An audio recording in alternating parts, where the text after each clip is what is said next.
Selamat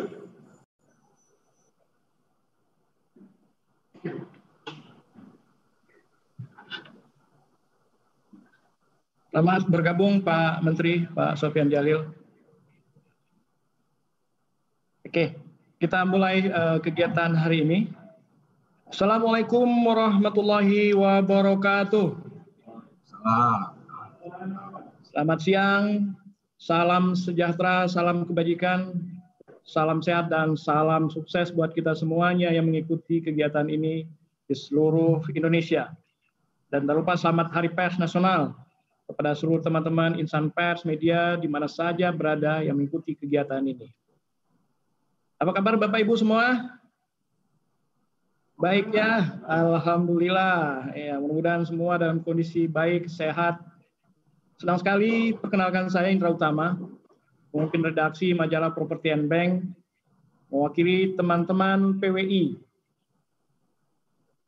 yang akan memulai kegiatan siang hari ini, sekaligus memandu webinar yang akan diselenggarakan dalam rangka Hari Pers Nasional 2021 bekerjasama dengan Kementerian Agraria dan Tata Ruang, Badan Pertanahan Nasional.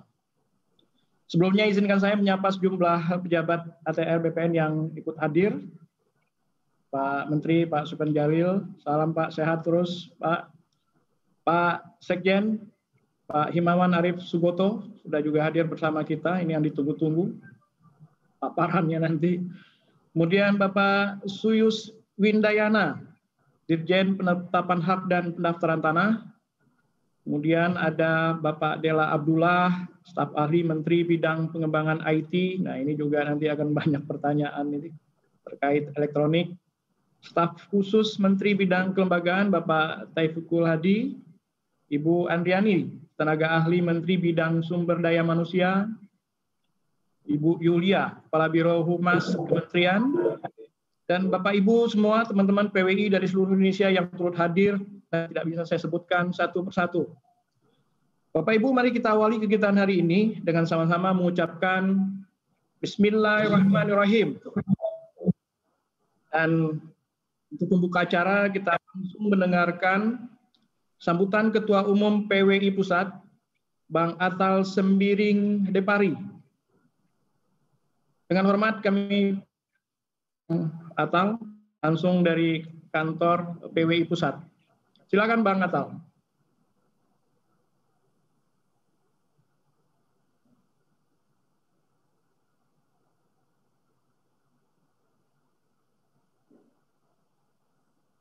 Bang Atal. Assalamualaikum warahmatullahi wabarakatuh. Waalaikumsalam warahmatullahi wabarakatuh. Terima kasih. Yang terhormat Bapak Menteri ATR BPN Pak Sofyan Djalil, dan saya sebut semua seluruh keluarga besar Kementerian ATR BPN, saya tidak sebut satu persatu.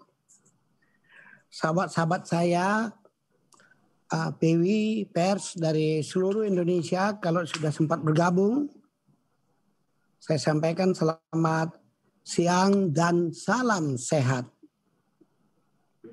Acara kita hari ini adalah diskusi atau seminar mengenai topik arah kebijakan pertanahan pasca ditetapkannya Undang-Undang Cipta Kerja. Teman-teman sekalian, saya ingin menyampaikan terima kasih nih kepada pelaksana kerjasama ini, peran Humas ATR BPN dengan Panitia HPN 2021. Terima kasih sudah bisa me-arrange acara ini dengan baik pada hari ini. Pasca penetapan Undang-Undang Nomor 11 Tahun 2020 tentang Undang-Undang Cipta Kerja, sebenarnya banyak terobosan baru bidang pertanahan dan tata ruang yang sudah lahir. Tapi rasanya kok kita ini seperti kurang memahaminya gitu. Apa saja sih terobosan tersebut? Saya kira banyak masyarakat yang mempertanyakan ini. Terus terang mungkin termasuk saya juga kali ya gitu ya. Ya, karena itu dalam diskusi HPN dengan tema besarnya kali ini adalah bangkit dari pandemi.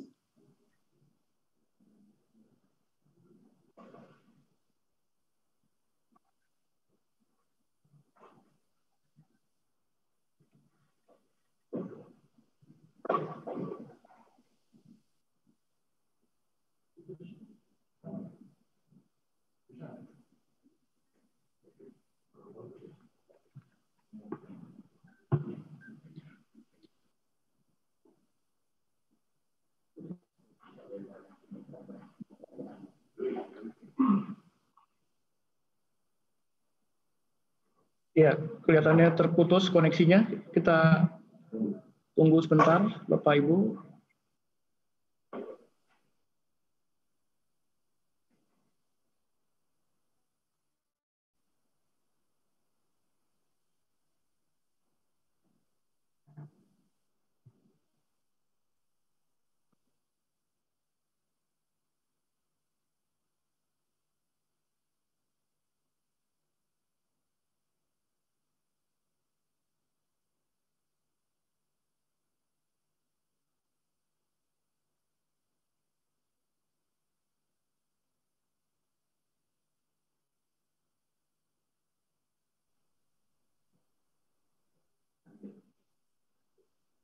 Pak Ketum sudah bisa bersambung? Ya Pak, udah. Sudah Pak. Ya. Saya tidak tahu tadi udah sampai mana ya kira-kira ya. Iya, tadi agak terputus tadi baru. Terobosan. Saya mungkin tadi tanya apa saja terobosan tersebut yang sudah dilakukan ini. Saya berharap dalam diskusi HPN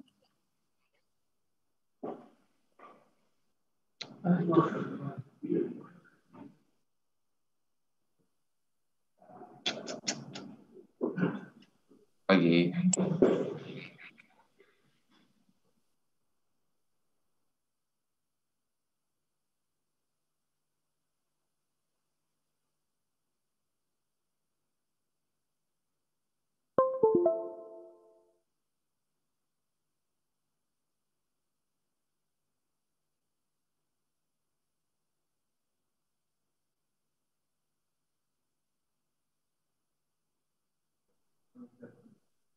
Iya, sambil kita tunggu Bang Atal bisa kembali masuk. Tadi beberapa hal sempat disampaikan apa saja terobosan-terobosan ATR BPN ya, yang terkait dengan Undang-Undang Cipta Kerja yang baru saja diketok palunya. Mungkin yang terkait juga yang sekarang hari ini, dari beberapa hari ini sudah viral mengenai sertifikat elektronik. Banyak pertanyaan nih dari masyarakat yang muncul, dan mudah-mudahan hari ini bisa terjawab tuntas dengan webinar kita. Mungkin langsung nanti disampaikan oleh Pak Sekjen. Bang Atta udah kembali masuk?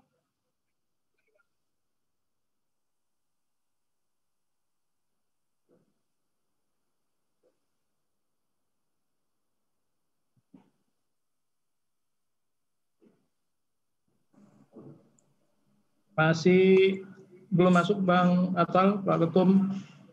ya Pak. Silakan. Ya deh, baik deh. Ini memang ya kita harus maklum aja. Ini aja kelemahan kita untuk virtual ini memang seperti ini. Jadi kita harus sabar.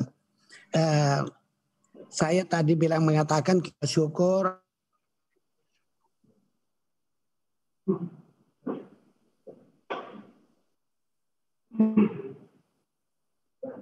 Ya, kembali terputus koneksinya nih.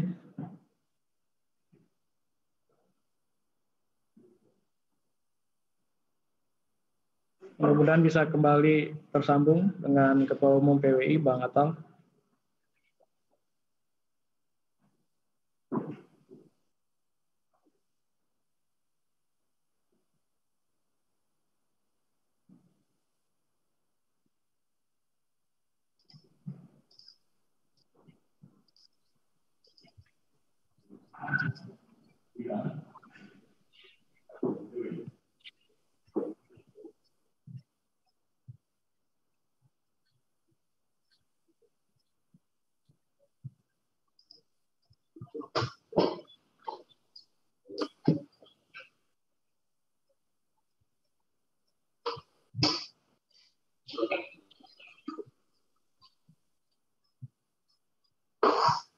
Ya,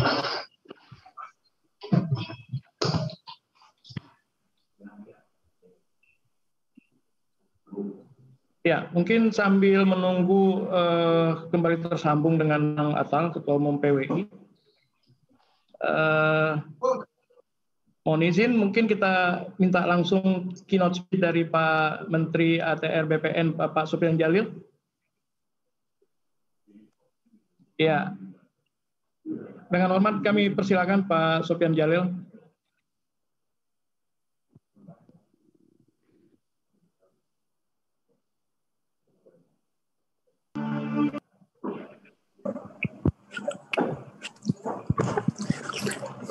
Bismillahirrahmanirrahim. Ala dek. Sudah ya? Sepertinya saya teruskan dulu ya. Ya, mohon maaf Pak Menteri, kita teruskan sebentar, boleh Pak Sopyan Djalil? Ya, udah ada Pak Iya, Menteri. mohon maaf Ketum, tadi kita sempat minta langsung ke Pak Menteri. Ya, udah. Saya kira Pak Menteri maklum lah ya. Ya, silakan Bang.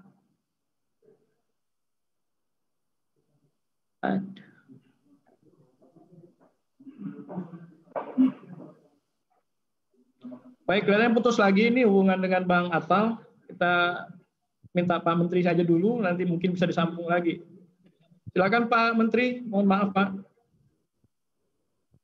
Terima kasih.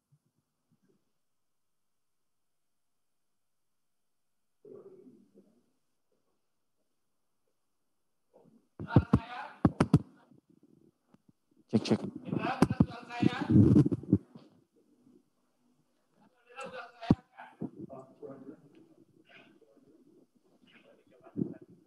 Halo, dengar suara saya?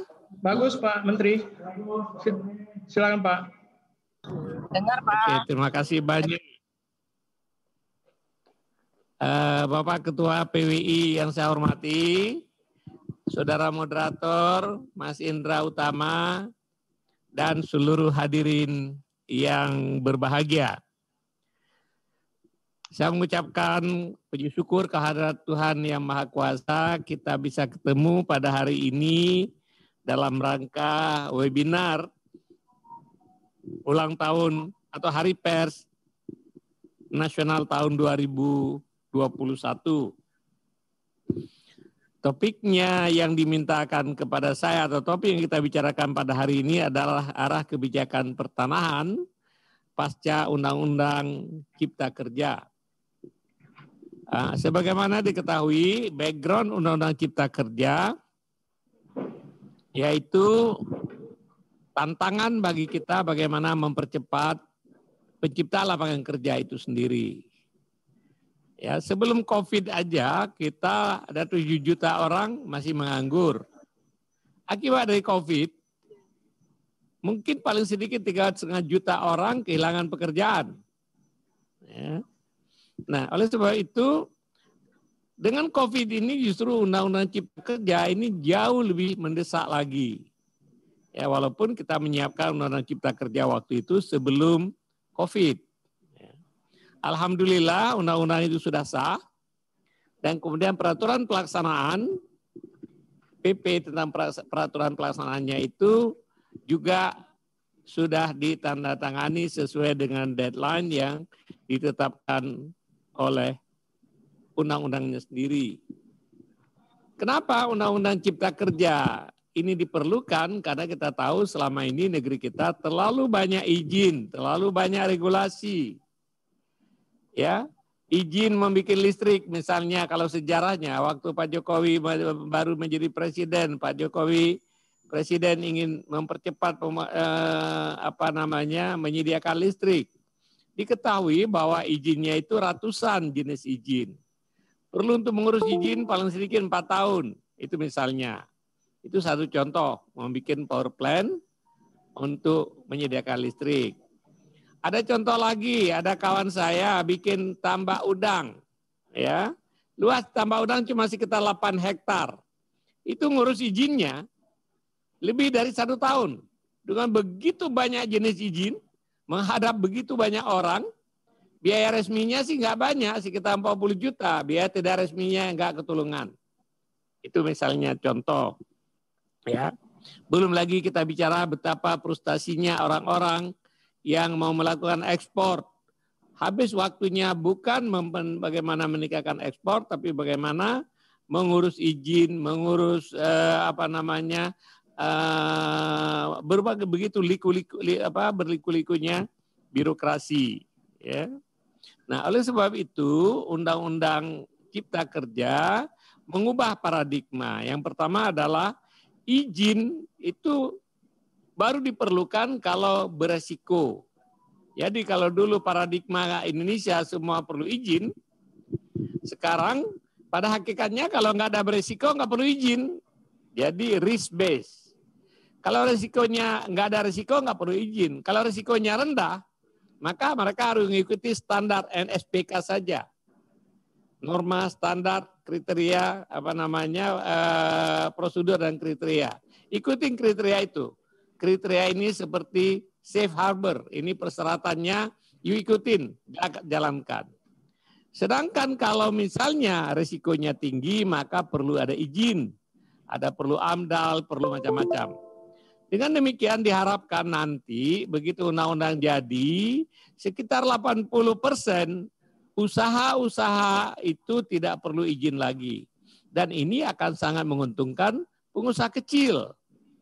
Karena selama ini pengusaha kecil yang paling menderita karena harus ngurus macam-macam izin.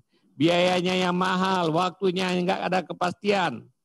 Bagi seorang pengusaha kecil dengan modal 10 juta misalnya, kalau ngurus izin habis waktu 6 bulan, udah habis itu modalnya untuk dimakan gitu misalnya.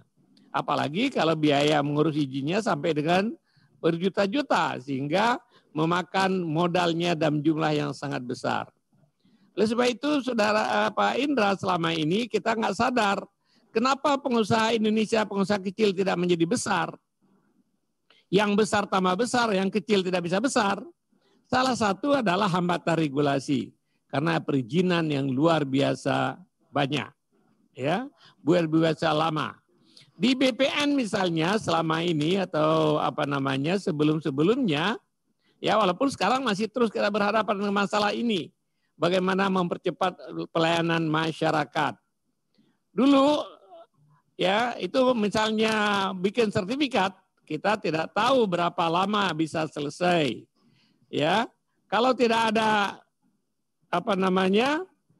dorongan, barangkali, waduh, lama sekali selesainya. Kalau ada dorongan bisa cepat, gitu ya. Ini kita ingin terus perbaiki. Maka pemerintah mempercepat mengeluarkan sertifikat, misalnya kita bikin program PTSL.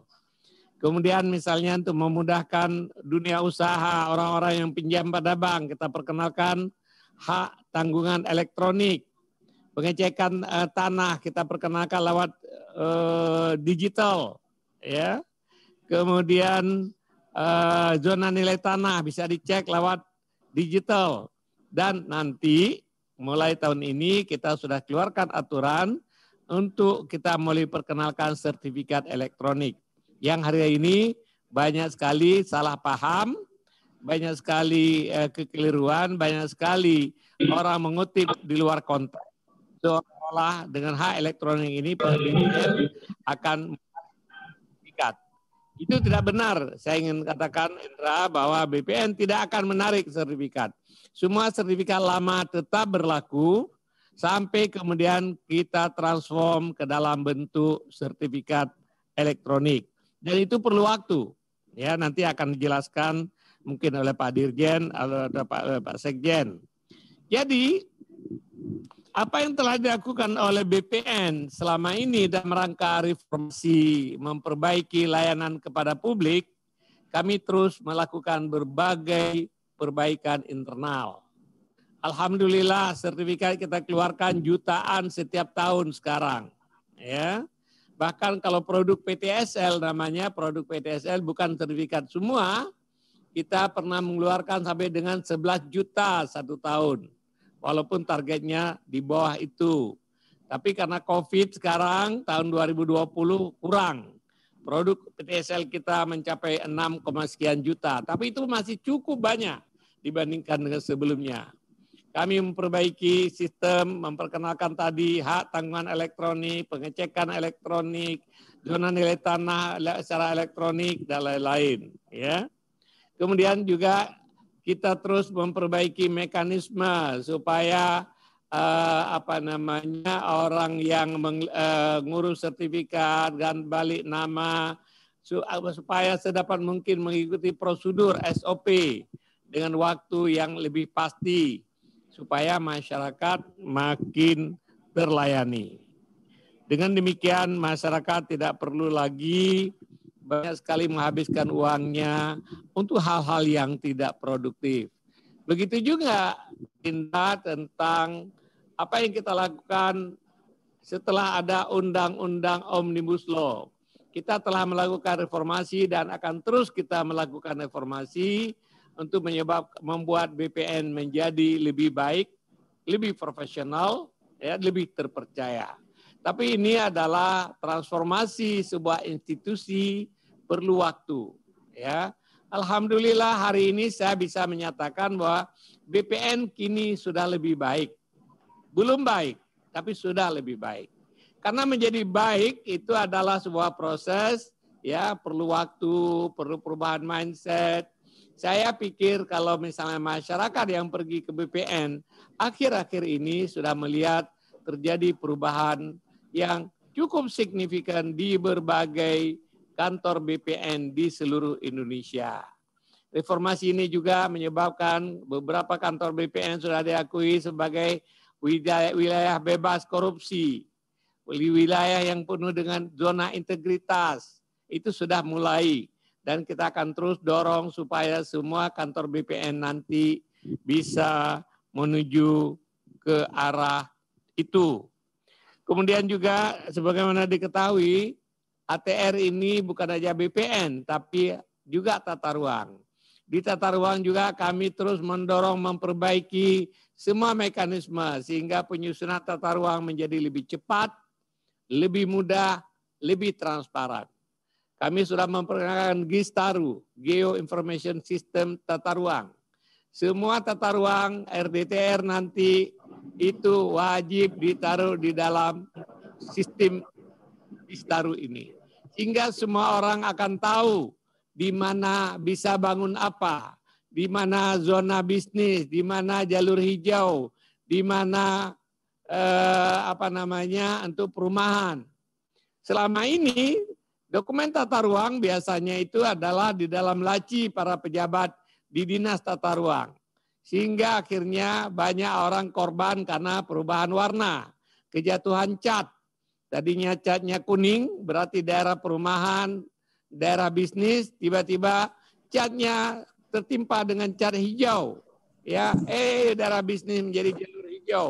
Sebaliknya jalur hijau bisa menjadi daerah bisnis.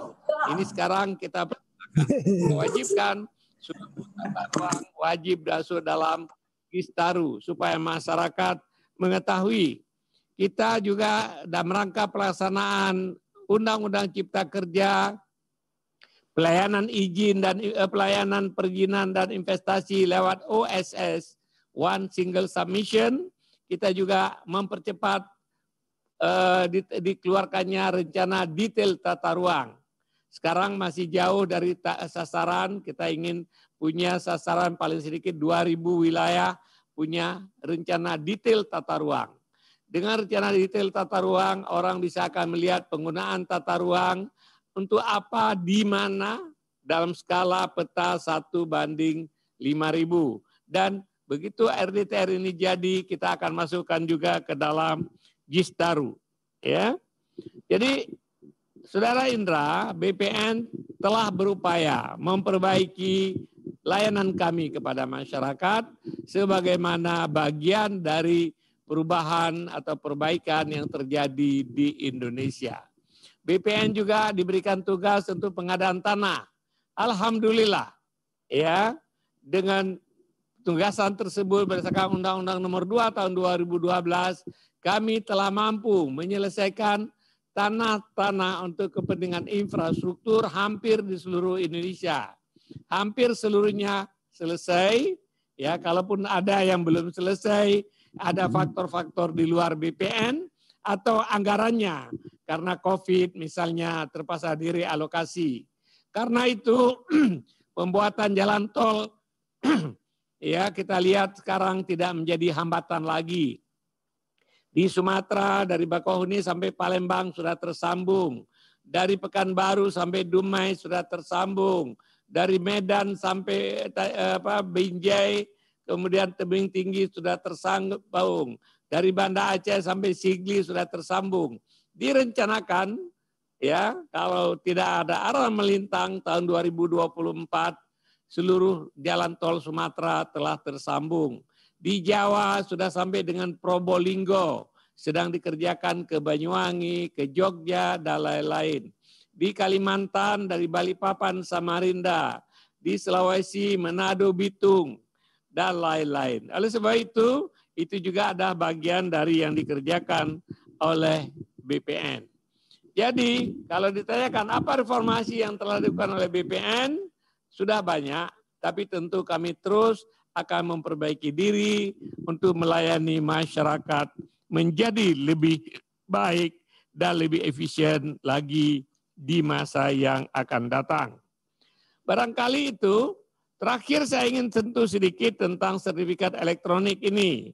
Ya, banyak kontroversi di masyarakat sebenarnya karena salah kutip, karena salah dikutip di luar konteks, sehingga seolah-olah sertifikat elektronik ini akan merugikan masyarakat. Untuk diketahui Indra, sebenarnya ini produk elektronik itu adalah paling aman, ya kan? Dulu kita punya bank itu harus ada buku, sekarang buku nggak ada lagi. Dulu kita beli saham di pasar modal, ada lembaran saham yang seperti ini. Kalau kita jual harus diteken di belakangnya, teken. Sekarang diubah menjadi sertifikat saham digital. Scriptless trading tidak ada lagi dan tidak ada terjadi kekeliruan yang signifikan. Begitu juga perbankan kita. Kita juga sudah memperkenalkan seluruh layanan hak tanggungan sudah elektronik. Oleh sebab itu kalau ada berita di masyarakat nanti akan jalan itu adalah karena salah kutip atau dikutip di luar konteks. Yang pasti BPN tidak akan menarik sertifikat masyarakat. Tolong dikasih tahu kepada masyarakat. Hilang ya? Enggak, bagus Pak Menteri di sini. Bagus, terdengar jelas. Ya, terus lanjut Pak Menteri. Terus Pak. Lanjut Bapak. Makasih. Jadi barangkali itu yang saya sampaikan, tolong sampaikan kepada masyarakat. BPN tidak akan pernah menarik sertifikat itu. Oleh sebab itu kalau ada gara-gara berita itu orang kemudian mengaku orang BPN mau menarik sertifikat, jangan dilayani. Kita tidak akan pernah menarik sertifikat yang ada dan sertifikat yang ada tetap berlaku sampai nanti dialihkan dalam bentuk media elektronik. Terima kasih Saudara Indra, selamat melakukan webinar, selamat Hari Pers Nasional tahun 2021. Ya, baik Pak Menteri, Pak Sofyan Djalil, mohon izin mungkin kalau boleh minta sedikit waktunya Pak, siapa tahu mungkin teman-teman dari PWI Pusat ada sedikit dialog atau pertanyaan ke Pak Menteri. Bang Atal mungkin bisa langsung, silakan Bang Atal, Ketua Umum PWI Pusat. Ya, paparan Pak Menteri tadi sangat gamblang dan sangat bisa dimengerti. Ini saya dapat beberapa WA juga terkait dari sertifikat ini Pak Menteri. Salah satu dari Bu Afiliani ya. Sertifikat ini bisa menaikkan pertumbuhan sektor properti, kelihatan mungkin ke sana yang lebih langsung berimplikasi ya. Karena prosesnya lebih cepat, ada kepastian hukum yang lebih jelas. Nah, ini mungkin sesuai dengan yang tadi Pak Menteri juga sampaikan. Kok pertanyaan kita nggak ada. Bang Atal? Ya, tadi masyarakat tadi penting. Saya kira tadi ini harapan kami tadi sih sebenarnya harus ada sosialisasi ya tadi ya. Dalam pidato saya, kemudian supaya masyarakat lebih memahami secara meluas mengenai kebijakan pertanahan ini pasca ditetapkannya Undang-Undang Cipta Kerja. Sebenarnya ujung-ujungnya nanti saya mohon supaya nanti Menteri ada penandatangan MOU antara ATR sama BPN pada puncak acara HPN nanti dengan PW Pusat Pak, PW Pak. Ada MOU. Jadi ada memang nanti kerjasama kita di sana, dia bareng-bareng semua ditandatanganin pada puncak acara nanti di hadapan Presiden. Saya mungkin itu yang saya ingatkan, saya pesankan lagi. Jadi nanti pada tanggal 9 Februari itu, pada puncak acara itu akan ada penandatanganan MOU. Misalnya Menteri Pariwisata, Menteri Perhubungan dengan PW juga ada MOU. Saya minta nanti. Siap Pak Ketua, siap.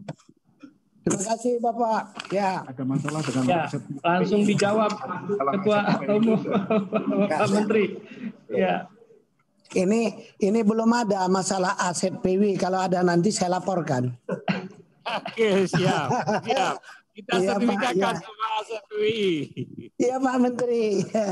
Enggak, ini perlu terus. Saya tadi ngomong-ngomong Pak Menteri, saya ikut urus sertifikat sama istri saya ke Tangerang Selatan. Saya bilang ada di sana udah jelas ada anti tips, nggak ada pakai uang, ada diumumkan tuh. Saya senang sekali ya. Saya kira udah jauh lebih tertib dan administrasi kita lebih rapi semua. Di mana kita harus urus prosedur ini jauh lebih tertib. Kalau itu terus dikembangkan, saya yakin pelayanannya udah nanti bagus kali ini. Ya, arahnya memang begitu. Terima kasih Pak Ketua, apresiasinya. Alhamdulillah dan insya Allah terus kita perbaiki Pak Ketua. Sehingga apalagi nanti kalau elektronik sudah berhasil, ya maka pelayanan masyarakat jauh lebih baik, lebih cepat, lebih aman. Terima kasih, komitmen kami cukup kuat Pak Ketua. Terima kasih. Saya pikir saya dorong itu Pak Menteri, itu akan bisa. Mungkin satu hari saya akan lihat sertifikat atau hubungan-hubungan administrasi pertanahan apapun namanya dengan ATR BPN seperti kita melihat rekening di BCA, langsung kelihatan gitu. Ya. Betul. Itu sasaran kita dengan sertifikat elektronik. Jadi nanti sertifikat elektronik orang bisa melihat sertifikatnya, bisa lihat apa saja deh. Dan sekarang kita sedang kembangkan. Oleh sebab itu penting sekali hari ini kita ketemu dengan PWI dan webinar ini supaya salah paham di masyarakat karena ada laporan yang di luar konteks bisa kita jelaskan. Terima kasih Pak Ketua, terima kasih. Iya. Baik Pak, baik Pak. Terima kasih Bang Atal, Pak Menteri, terima kasih. Ini berapa orang udah teman-teman nih? Ada lagi Bang Atal, mungkin teman-teman dari PWI Pusat yang disampaikan langsung ke Pak Menteri.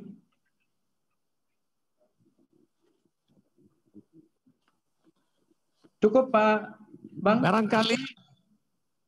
Ya, terima kasih ya Pak Indra. Saya ada rapat lain, nanti ada Pak Dirjen yang bersama Bapak. Apa saja pertanyaan nanti bahkan Bapak Dirjen dan Sekjen jauh lebih menguasai daripada saya. Terima kasih. Mohon maaf. Selamat Hari Pers Nasional. Terima kasih Pak Menteri, Pak Sofyan Djalil. Sehat selalu Pak Menteri. Sukses terus. Oke, terima kasih Bang Atal, Ketua Umum PWI. Terima kasih juga Pak Menteri, Pak Sofyan Djalil atas paparan dan keynote-nya tadi yang ya semakin membuka kita bagaimana ke depan kebijakan-kebijakan yang akan dilakukan oleh Kementerian ATR dan BPN. Bapak Ibu hadirin dan teman-teman peserta webinar di mana saja berada, ya setelah kita bersama-sama tadi mendengarkan keynote speech dari Pak Sofyan Djalil, kemudian dari Ketua Umum PWI Bang Atal, ya kesempatan ini kita akan masuk ke acara utama ini, ya mendengarkan paparan yang sudah kita tunggu-tunggu nih bersama narasumber Pak Sekjen ATR BPN, Himawan Arif Sugoto. Bapak Ibu peserta webinar, teman-teman media pers di mana saja Anda berada, kehadiran Undang-Undang Cipta Kerja masih menarik perhatian masyarakat, ya, baik dari kalangan praktisi hukum, akademisi, pengusaha, lalu sejumlah kebijakan yang baru juga ditelurkan oleh ATR BPN terkait reformasi agraria, kemudian yang sekarang juga sedang trending di masyarakat mengenai e-sertifikat, ya. Ini paling banyak yang ditunggu bagaimana teknis pelaksanaan nanti di lapangan, baik ke instansi-instansi terkait lainnya, notaris, IPAT, kemudian juga dengan perbankan. Nah, ini pertanyaan yang akan membuat penasaran kita, ya, mudah-mudahan bisa terjawab dengan paparan yang nanti akan disampaikan oleh Pak Sekjen. Siang hari ini lebih kurang 20 menit ke depan, ya, kita akan mendengarkan Pak Sekjen menyampaikan paparannya mengenai kebijakan pertanahan Kementerian ATR BPN dalam pelaksanaan Undang-Undang Cipta Kerja untuk mendorong peningkatan investasi dan pembangunan infrastruktur. Bapak Ibu hadirin yang berbahagia, saya perkenalkan sebentar, mungkin walaupun sudah tahu figur Pak Himawan Arif. Pejabat tinggi media serta Pratama, juga yang selain pimpinan PWI dan seluruh anggota PWI serta peserta dalam webinar ini. Tadi Pak mengenai arah dan kebijakan dan sedikit menyinggung terkait masalah memang yang saat ini menjadi polemik dalam media sosial terhadap sertifikat elektronik, dan tadi sudah dijelaskan sebenarnya karena kutipannya yang dikutip hanya pasal 16 ayat 3 saja, seolah kantor pertanahan akan menarik. Jadi dijelaskan bahwa tidak ada proses penarikan. Kalau dilihat runutannya bahwa penukaran nantinya itu terakhir. Jadi setelah tugas kita melakukan validasi data yuridis, data fisik secara tervalidasi dalam data kita. Jadi mungkin itu juga tadi dijelaskan. Nanti secara teknis mekanisme itu kalau ada panitia bisa nanti menjelaskan bahwa permen ini memang harus dikeluarkan karena kita sudah memulai pelayanan elektronik. Nah, tentu secara bertahap nanti mungkin instansi pemerintah lebih dulu, badan hukum, terus daerah-daerah yang sudah siap. Jadi saya tidak menyinggung itu lebih banyak karena di sini topiknya adalah arah kebijakan pertanahan pasca UCK. Nah, dalam hal ini tentunya yang perlu ada banyak isu-isu atau banyak hal yang perlu diketahui serta kebijakan pertanahan dalam meningkatkan investasi dan pembangunan. Nah, ini untuk itu saya akan membawakan lebih kepada apa sih dari Undang Cipta Kerja ini yang tadi sudah digambarkan secara keseluruhan oleh Pak Menteri.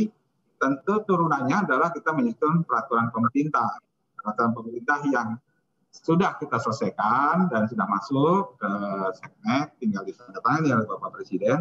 Ada 5 peraturan pemerintah. Pertama, peraturan penataan ruang, lalu ada peraturan pemerintah mengenai HPL dan hak atas tanah, pengadaan peraturan pemerintah mengenai pengadaan tanah untuk kepentingan umum, dan bank tanah. Nah, ini sesuatu yang baru, jadi terbentuknya badan baru yaitu bank tanah serta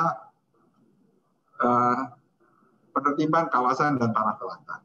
Baik, mungkin saya secara singkat akan melakukan share screen dari paparan ini.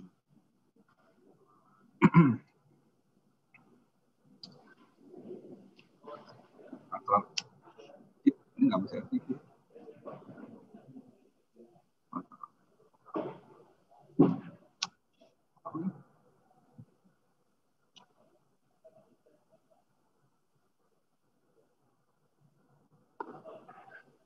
Baik, terima kasih Bapak Ibu dan Saudara. Baik, saya akan secara cepat mungkin menggambarkan, dimulai dengan saat ini kita ada 5 PP tadi yang saya gambarkan, bahwa PP pertama adalah PP hak pengelolaan.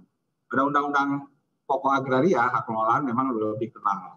Tetapi di situ ada tentang hak menguasai dari negara. Untuk itu, sehingga pada peraturan berikutnya ada peraturan mengenai HPL.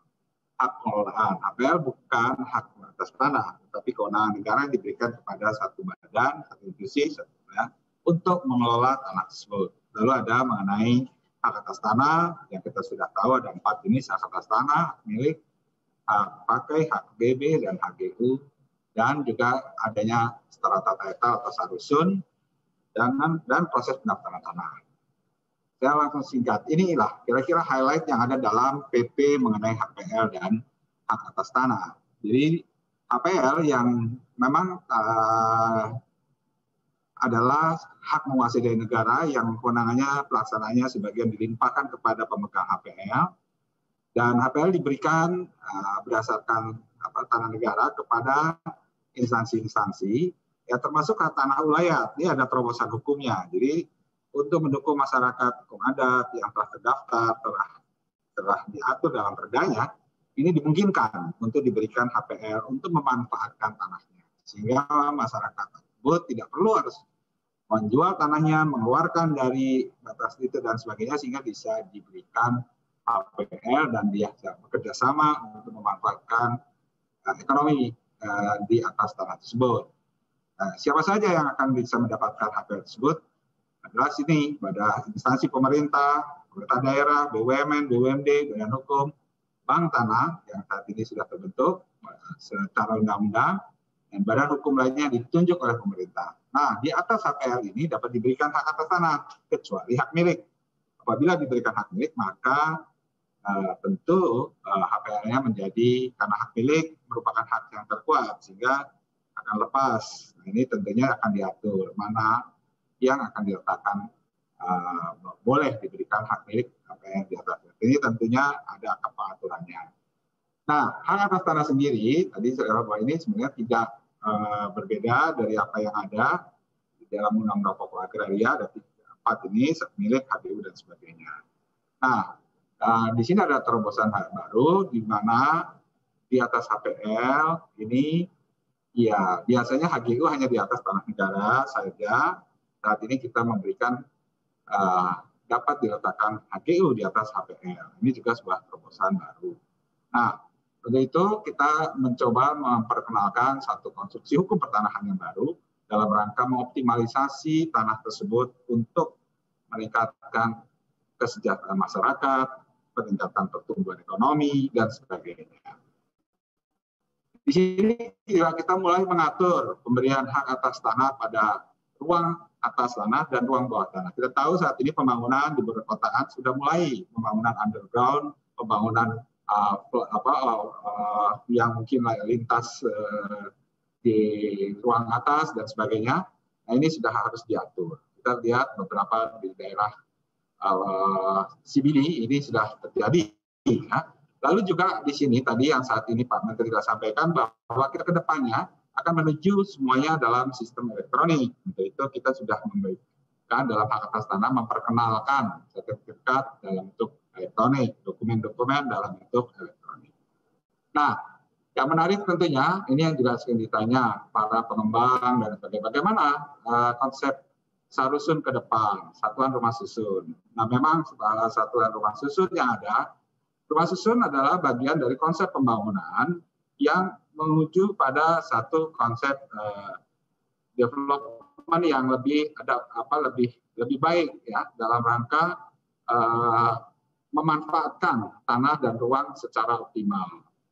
Tentu kita harus support sehingga kalau bisa pembangunan ini juga teman-teman PWI atau teman-teman para developer itu mulai berorientasi pada pembangunan vertikal. Nah, sehingga kita memberikan insentif bagi pembangunan dalam pembangunan rumah susun yang HGB-nya tadinya mungkin katakanlah harus dijual. Nah, kita di sini ada ketentuan HGB apabila setelah diterbitkan sertifikat layak fungsi dia bisa diperpanjang sehingga itu akan lebih panjang daripada HGB yang landed ya yang ada. Nah, ini bagian dari terobosan hukum supaya pembangunan arah vertikal akan lebih mulai banyak. Ya.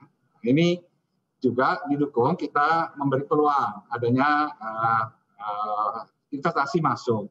Jadi dalam Undang-Undang CK juga telah memperbolehkan di mana warga negara asing untuk membeli apartemen, ya, tentunya nanti akan diatur dengan harga dan jumlah dan sebagainya, agar tentunya bisa. Yang penting di sini pasar sudah membuka bahwa kebijakan telah membuka agar sehingga peluang industri properti bisa tumbuh kembali dengan adanya investasi yang pasarnya yang selama ini tertutup, ya, dan sebagainya. Nah, lalu juga dikenalkan mengenai konversi hak lama. Kita tahu bahwa saat ini terjadi konflik. Kita beri waktu 5 tahun untuk didaftarkan. Apa saja itu? Nah, ini yang ada dalam keterangan, surat keterangan tanah, ya, dan sebagainya. Hak-hak lama ini harus segera didaftarkan karena kita tentunya untuk menghilangkan kemungkinan akan ada konflik atau dispute di belakang hari yang terus-menerus, ya. Ini ya bagian yang ada. Nah, inilah mengenai beberapa tema. Nah, tentang terkait tadi saya sudah menyebutkan bahwa terhadap hak atas tanah itu kita akan kenalkan beberapa ketentuan di mana ada 3R, right, restriction and responsibility, dan juga kita lihat contoh bahwa di sini kita akan memberikan satu ketentuan bahwa ruang hak private atau itu pemilikan tanah tersebut dia memiliki hak private sampai dengan 30 meter. Di bawahnya adalah ruang bawah tanah dalam.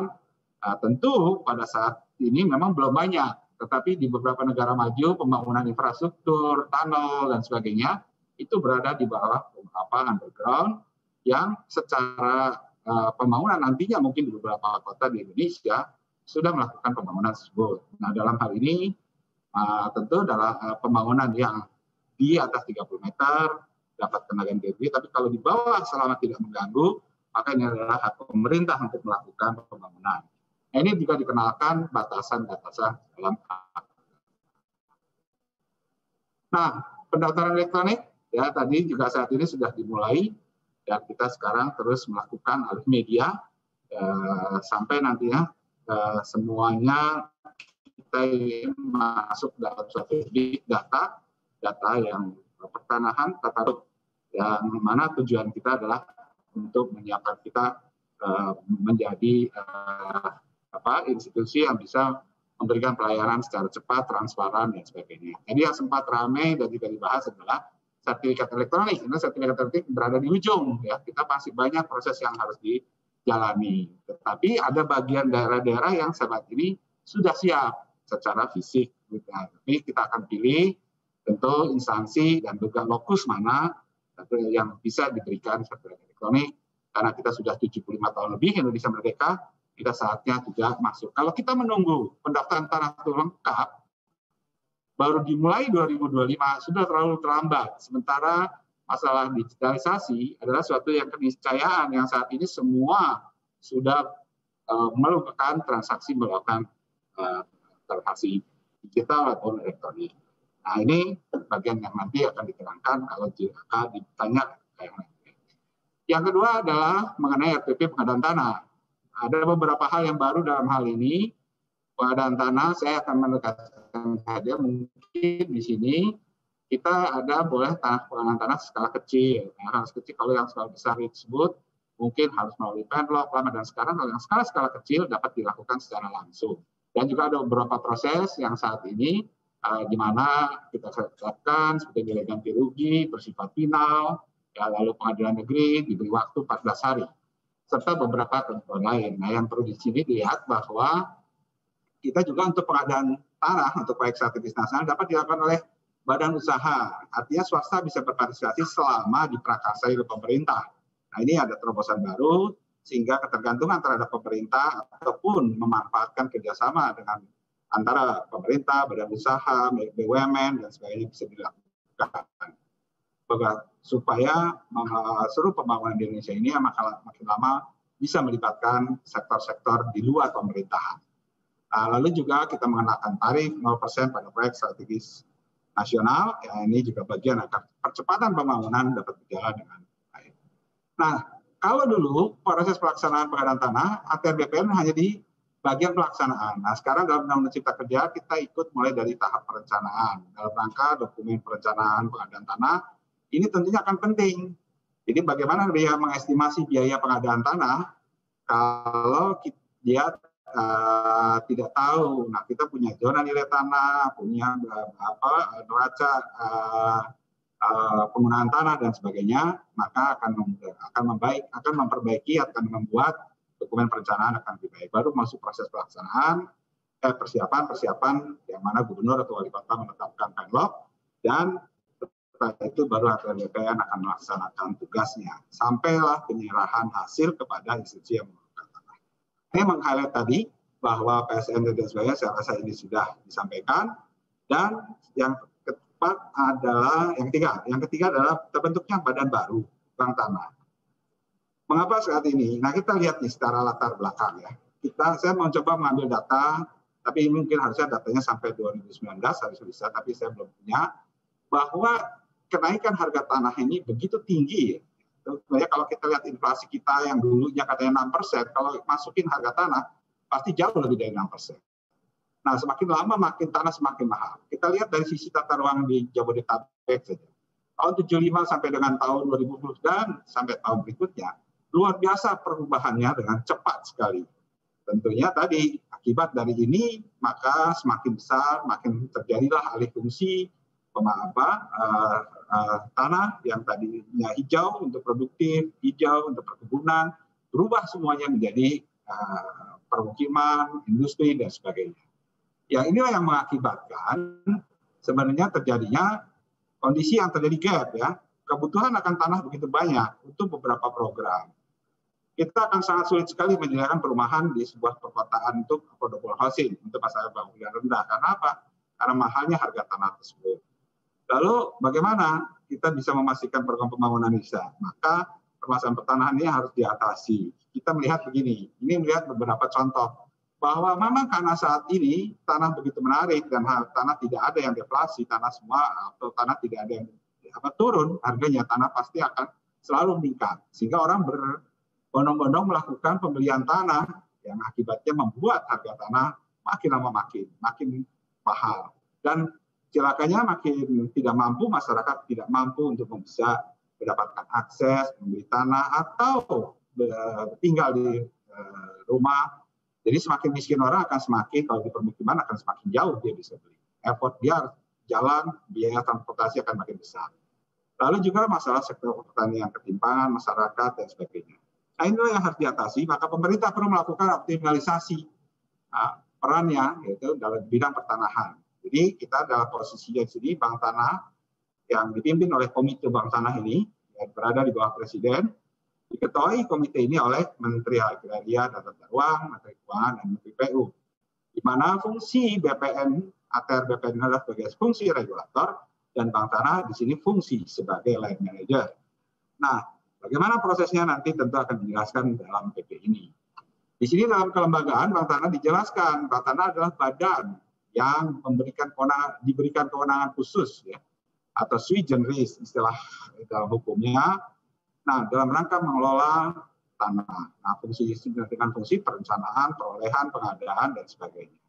Nah, badan khusus ini merupakan badan yang dibentuk berdasarkan undang-undang ini menjamin ketersediaan untuk 6 kepentingan, yaitu tapi pada prinsipnya adalah memanfaatkan untuk ekonomi berkeadilan. Nah, kepentingan tersebut adalah kepentingan umum, kepentingan sosial, kepentingan pembangunan, kepentingan pemerhatian ekonomi, konsolidasi tanah, dan reforma. Bentuk badannya memang merupakan sebuah badan yang kekayaannya dipisahkan, jadi bukan BLU. Ya, jadi badan, tapi apakah itu BUMN? Tidak juga, karena di sini Bank Tanah bersifat transparan dan non-profit. Ini juga bagian dari, dan ini sudah ada dalam pasal 125 sampai 135 di Undang-Undang Cipta Kerja. Secara organ seperti ini, Komite Bank Tanah adalah yang nantinya sebagai pengambil kebijakan tertinggi dalam melaksanakan jalannya kebijakan-kebijakan dalam Bank Tanah. Lalu ada Dewan Pengawas yang terdiri dari unsur pemerintah dan unsur profesional. Dan Badan Pelaksana, nah ini secara organ. Lalu Bank Tanah sendiri pasti harus punya kekayaan. Yang pertama adalah dari modal awal, lalu pendapatan sendiri, dan adalah diatur dalam pasal 128. Apa yang akan dilakukan? Bank Tanah diberikan HPL, dan di atasnya dapat diletakkan hak-hak atas tanah ini. Ada HGU, HGB, ada pakai. yang merupakan kerjasama dengan pihak ketiga untuk pemanfaatan tanah-tanah tersebut. Namun kita berkomitmen pemanfaatan tanah 30% dari tanah hibah tanah harus di forma agraria. Jadi kita juga berkomitmen untuk keadilan dan juga dalam rangka memastikan masyarakat mendapatkan akses terhadap tanah. Jadi itu kita yang harus kita kerja. Nah, skema kerjanya seperti ini, kita bisa memperoleh perolehan tanah ini itu dari hasil penetapan pemerintah dari berbagai tanah-tanah yang bisa ditetapkan masuk dalam tanah hibah tanah. Lalu juga kita juga bisa melakukan proses pengadaan.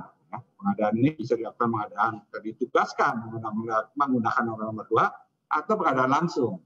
Sehingga Bank Tanah akan merencanakan memberikan kemudahan, membantu para pihak lain yang memanfaatkan untuk diberikan kemudahan perizinan, fasilitasi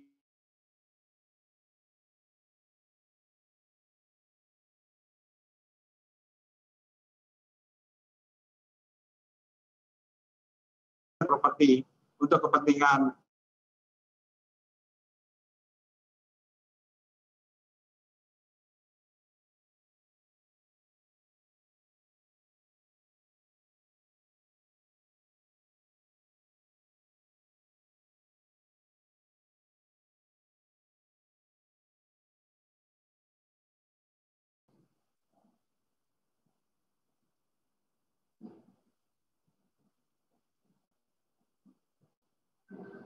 Koneksi terputus.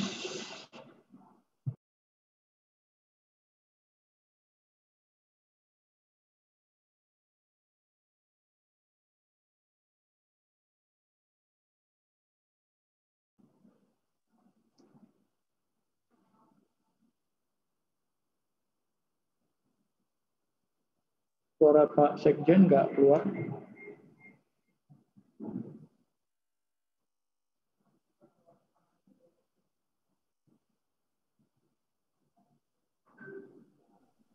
tetapi lebih dulu akan dilakukan penyusunan perpresnya untuk mengatur organ dan tugas-tugas ini. Ini nggak bisa. Gitu.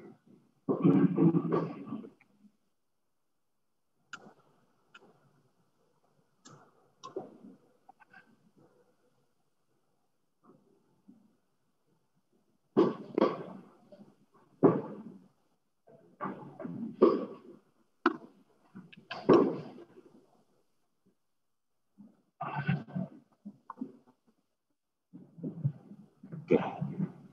Jadi memasukkan kawasan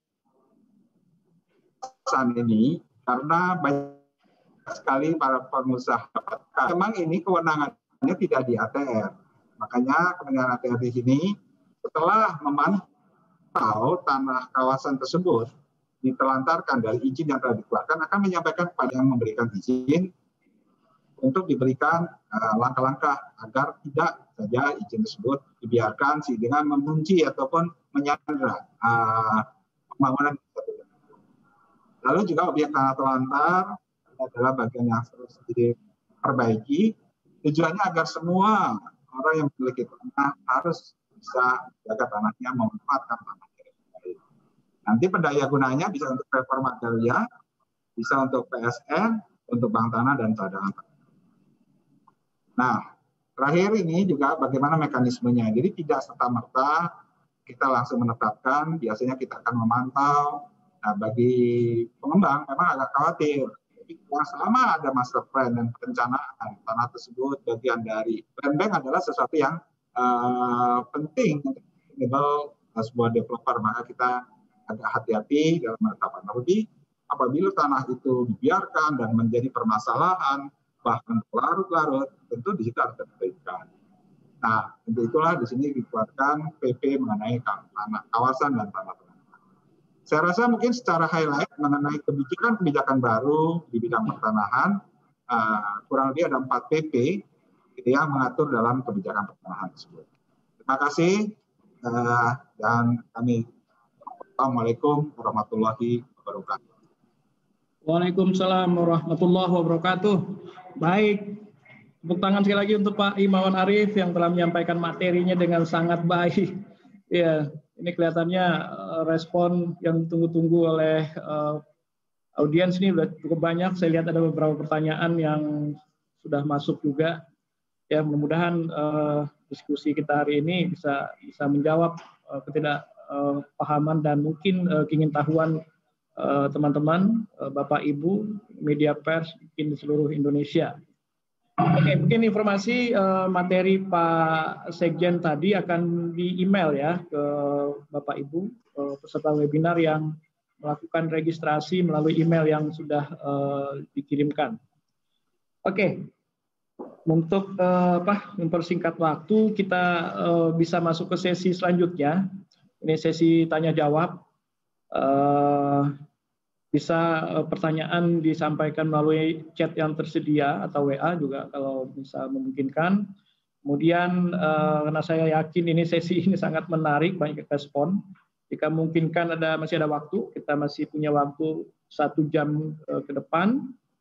Ya, jika ada Bapak Ibu media teman yang ingin bertanya langsung ke Pak Himawan, nanti kita coba buka langsung. Oke, tapi sebelum saya buka untuk teman-teman, saya yang menarik tadi Pak Sekjen ada soal bank tanah.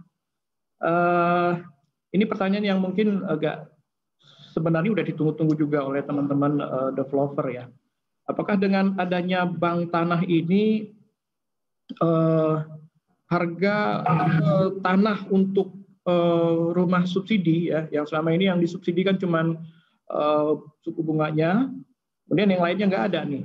Untuk tanah, untuk material, semua sama dengan harga perumahan menengah atau komersil lainnya. Apakah dengan bank tanah ini akan bisa dilakukan intervensi bahwa harganya ya nggak bisa lebih dari untuk rumah subsidi? Itu pertanyaan saya mungkin sebagai pembuka, Pak Sekjen. Sambil kita tunggu pertanyaan yang lain.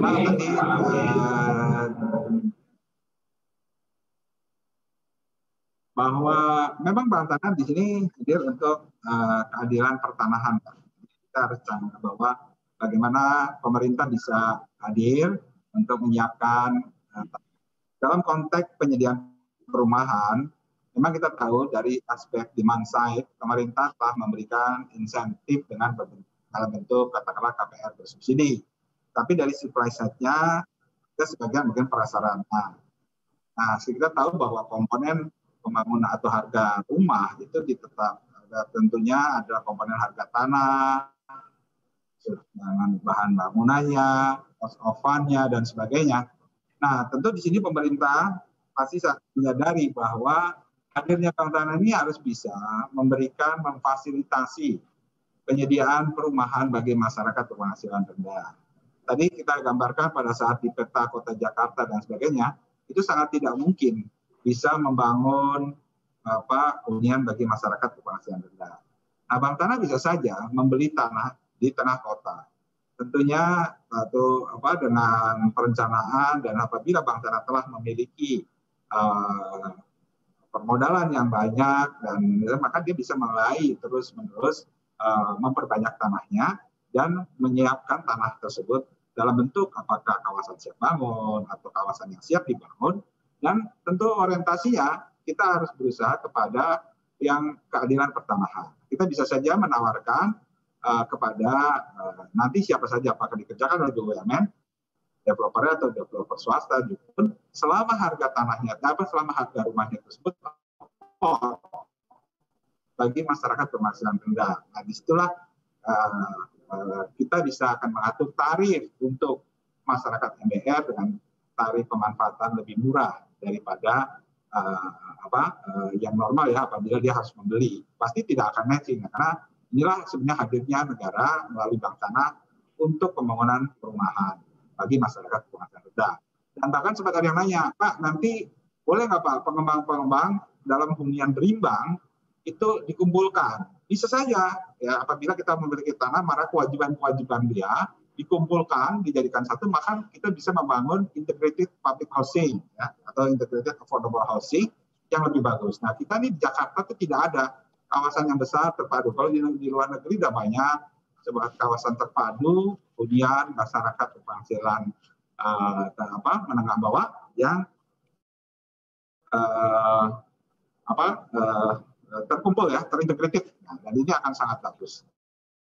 Seperti saya lihat di Hong Kong ada Satin, saya lihat di Singapura ada Punggol, ada Toh Payong, di Jepang ada Tama City dan sebagainya. Nah, ini di kita kecil-kecil. Nah, ini kita merencanakan ingin membangun ataupun hadir nanti bisa memberikan kontribusi bagi masyarakat berpenghasilan rendah untuk pendidikan permukiman. Tapi tidak hanya itu, kita juga punya misi bagaimana negara kita ini bisa bersaing dengan negara lain dalam menggait investasi masuk ke Indonesia. Nah, sehingga tadi kemudahan berusaha sudah ada. Nah, tanah-tanah yang ada ini kan kita tersebar di seluruh Indonesia. Mana yang bisa dimasukkan?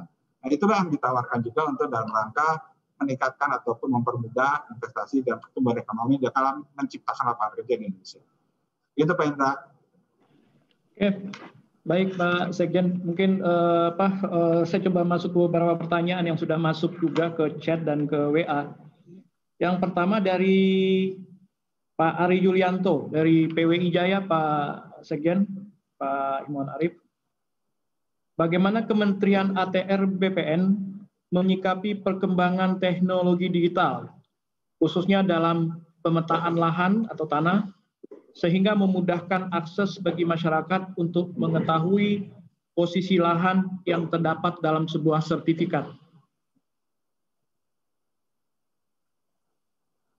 Itu, Sekjen. Baik. Jadi mungkin di sini juga sambil diperkenalkan bahwa kita saat ini teknologi pengukuran pun sudah menggunakan satu sistem teknologi yang langsung menggunakan kalau kita sebutkan RTK, di mana koordinatnya langsung ketahuan ya, walaupun tidak ada patoknya hilang atau apa, secara koordinat dia akan terpetakan. Namun sebenarnya kalau ingin mengetahui masyarakat yang sudah punya sertifikat, apakah sertifikat saya ini sudah valid atau belum, ataupun mungkin posisinya di mana dan sebagainya, kita bisa punya aplikasi namanya Sentuh Tanahku. Aplikasi Sentuh Tanahku ini akan kita perluas sosialisasi kepada masyarakat, karena kita justru ingin dapat feedback dari masyarakat bahwa sertifikat saya nomor sekian itu bisa di-download ya di aplikasi Sentuh Tanahku dan bisa dicek. Kami sudah mengecek sendiri, tanah saya sendiri, baik dan sebagainya. Nah, ini adalah bagian yang makanya kita mulai memperkenalkan. Walaupun mungkin saatnya ya itu tadi kita akan terus-menerus mengingatkan masyarakat gunakan aplikasi-aplikasi tersebut untuk membantu kita. Jadi apabila tidak ada beda namanya, jalannya, ini kita bisa perbaiki. Demikian Pak Indra. Iya, mungkin ini pertanyaan masih berhubungan Pak Sekjen dari Pak Junaidi, majalah Real Estate ya. Layanan apa saja yang sudah disiapkan oleh ATR BPN yang bisa online Pak, daring, jadi nggak perlu lagi fisik harus ke kantor BPN. Apa saja Pak? Baik, sebenarnya layanan di BPN, ATR BPN itu ratusan ya, banyak itu ya. Kalau di jumlah dari berdasarkan peraturan Perkaba, dari dulu masih peraturan Kepala Badan, tahun waktu itu masih Pak Joyo, itu banyak sekali. Tetapi terbanyak itu hanya di 5-6 layanan ya, pengecekan, lalu peralihan, hak tanggungan, proyek, ya, dan juga pemecahan. Dan ini proses. Nah, makanya kita memulai saat ini sebenarnya sudah, tadi Pak Menteri telah sampaikan, bahwa hak tanggungan itu per 8 Juli itu sudah full elektronik. Jadi kita sudah kumpul, kita sudah undang perbankan, terus IPAT dan sebagainya, bahwa saat ini transaksi hak tanggungan sudah harus menggunakan transaksi hak tanggungan elektronik. Nah, sehingga itu pun sudah berjalan dan kita monitor di KKP kita, di komputer kita, seluruhnya hampir sudah 100%. Pastinya sudah 100% ya, karena kita tidak ada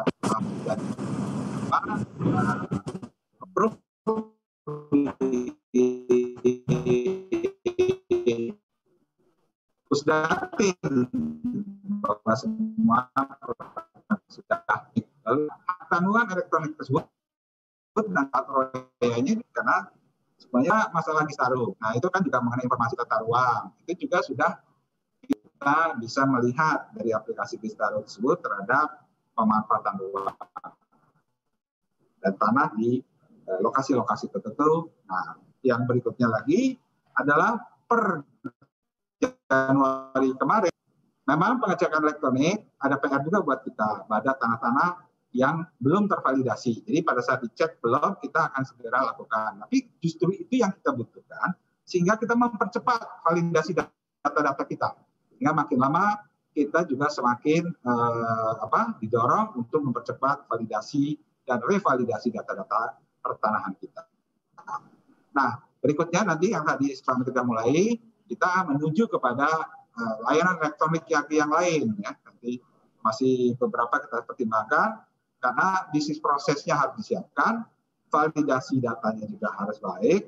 Nah, SDM kita pun juga harus kita educate, ya, bahwa dia harus siap untuk memberikan bahwa data digital nanti adalah data yang paling valid, yang paling permanen, ya, dan itu akan kita terus-menerus kita kualitasnya kita kontrol. Dan sertifikat elektronik akan menjadi produk akhir nanti, bahwa itu sudah final, bahwa itu pasti kekuatan hukumnya, kepastian hukumnya itu akan memberikan kepastian hukum lebih baik.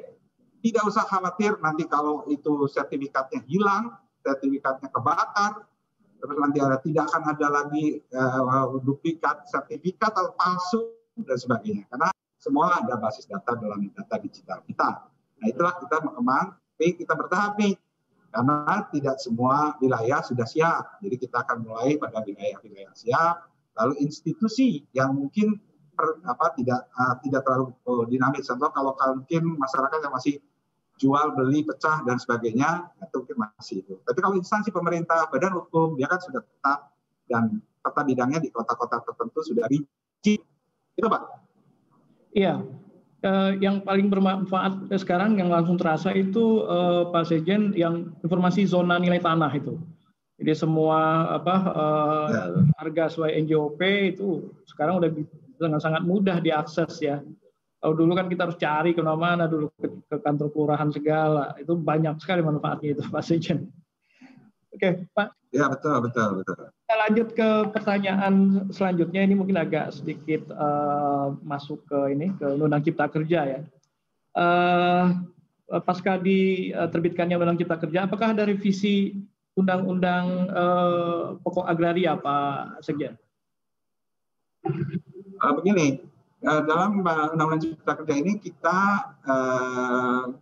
menjaga sekali. Jadi kita tentu Undang-Undang Pokok Agraria ini kan sebagai undang-undang, namanya juga undang-undang pokok ya. Jadi kita jaga norma-normanya, tidak ada yang kita langgar. Sehingga undang-undang pokok agraria tetap berlaku sesuai ketentuan. Nah, jadi ada kekosongan hukum, ada penguatan. Nah, dalam undang-undang Cipta Kerja itu dimasukkan. Sehingga itulah yang makanya bukan berarti undang-undang Cipta Kerja ini menggantikan undang-undang pokok agraria. Jadi undang-undang pokok agraria masih berjalan, hanya beberapa mungkin konteks tahun 60 dan sekarang ada beberapa yang harus diatur seperti ruang bawah tanah, ruang atas dan sebagainya. Lalu katakanlah tadi ya kepemilikan asing. Kepemilikan asing kan kita lakukan bahwa Sarusun itu pada saat diberikan asing itu MPP-nya dinolkan. Jadi dia tidak kita mengenal dengan asas pemisahan horizontal. Jadi mereka boleh beli, tapi di situ dia tidak punya hak food lah ya dalam PPRS dan sebagainya itu. Tentu itu untuk menjaga karena dalam undang-undang pokok agraria asing hanya boleh dipakai hak pakai. Tetapi saat ini pembangunan apartemen atau rumah susun itu banyak hanya di atas HGB. Nah, sangat sulit untuk melakukan hybrid jenis haknya. Makanya kita bisa asal kita melakukan. Nanti pada saat dia jual lagi ke warga negara Indonesia, MPP-nya dihidupkan kembali. Itu, Pak. Iya, Pak Sekjen, ini sedikit melebar sedikit ya pertanyaannya. menurut informasi, saat ini justru masalah HAM yang terbesar itu muncul dari masalah konflik tanah, Pak Sekjen. Bahkan informasinya 1 orang meninggal nih karena masalah kasus dan konflik tanah. Nah, ini ada pertanyaan juga yang terkait dengan hal ini dari Papua, dari PWI Papua. Bagaimana nih Kementerian ATR untuk mengatasi munculnya masalah-masalah konflik pertanahan ini yang berkelanjutan, Pak Sekjen? Silakan, Pak. Saya mungkin secara global ya, bahwa bidang tanah yang ada di Indonesia kan ada sekitar data BPS itu 126 juta bidang diprediksi. Dan kita tadi Pak Menteri telah mengeluarkan statement bahwa produk yang telah disertifikatkan, yang telah didaftarkan, itu 71 juta bidang yang ada di Indonesia. Konflik yang ada, yang tercatat di kita, itu kurang lebih sekitar mungkin data terakhir, saya nggak tahu kalau ada di Dijen Sengketa, itu sekitar 6.000. Kalau kita hitung kan kurang dari, hanya cuma 0, berapa persen kan, gitu, dan sebagainya kecil. Memang walaupun kecil, kita pun juga nggak bisa ignore ya. Jadi kita terus, karena ini juga bagian dari kita menyelesaikan sengketa. Tetapi kita harus melihat juga konflik sengketa itu apakah sudah ranahnya di BPN atau ranahnya masih belum di BPN. Iya. BPN hanya bisa, itu ada 3. 1, kalau dia memiliki legal standing, ya, ataupun dia punya surat bukti dan sebagainya, dia melakukan penguasaan. Dan dia satu lagi memang secara ketentuan dia memiliki ketentuan. Nah ini kalau 3 aspek itu terpenuhi baru kita bisa. Kalau kadang-kadang orang masih berkonflik antar warga, kadang orang masih berkonflik antara ya macam-macam ya, yang belum masuk pada ranah, ternyata masih di kawasan tertentu, belum masuk dalam kawasan yang di luar atau teritorinya kayak BPN. Itu yang mungkin harus kita lihat Pak. Oke, ini yang paling banyak kelihatannya pertanyaan terkait ke sertifikat elektronik ini Pak Sekjen. Kalau kita bisa mulai ya, karena ini sampai hari ini masih viral, tapi masih ada yang positif juga, negatif juga. Saya tadi pagi dapat WA dari Bu Afiliani ya, ekonom kita. Beliau melihat sangat positif ini, karena ada kepastian hukum dan ini bisa lebih cepat untuk investasi ya. Ini menarik ini Pak. Dan ini sesuai dengan planningnya di ATR BPN ya. Oke, Pak, ini agak teknis juga ke sertifikat elektronik. Ini mulai kapan diberlakukan? Oke, baik, saya jelaskan ya bahwa Permen elektronik, Peraturan Menteri nomor 1 ya tahun 2021 ini mengenai sertifikat elektronik memang sudah diluncurkan. Dan mengapa harus ada lebih dulu payung hukumnya sebelum kita mengeluarkan produknya, kan begitu. Kalau nggak mungkin kita keluarkan produknya tanpa ada regulasinya lebih dahulu. Nah, tentu bahwa kalau dilihat tafsir mungkin yang polemiknya lihat selalu dia hanya cuplik hanya pasal 16 ayat 3, seolah di situ menyebut kantor pertanahan akan menarik. Tapi definisinya bukan begitu, salah itu. Sebenarnya yang dipahami kalau kita runut dari pasal-pasal sebelumnya adalah kita memproses lebih dahulu semua data-data yang ada. Setelah siap, kita akan mengganti sama dengan sistem yang lain. Atau setelah semua data baik data yuridis, data fisik, telah tervalidasi, kita akan menyampaikan. Nah untuk itu karena proses ini masih panjang, kita juga tahu ada daerah-daerah yang masih belum tervalidasi, masih sangat jauh. Nah maka kita memulai dari sebuah kota-kota, daerah-daerah yang memang secara data sudah cukup baik.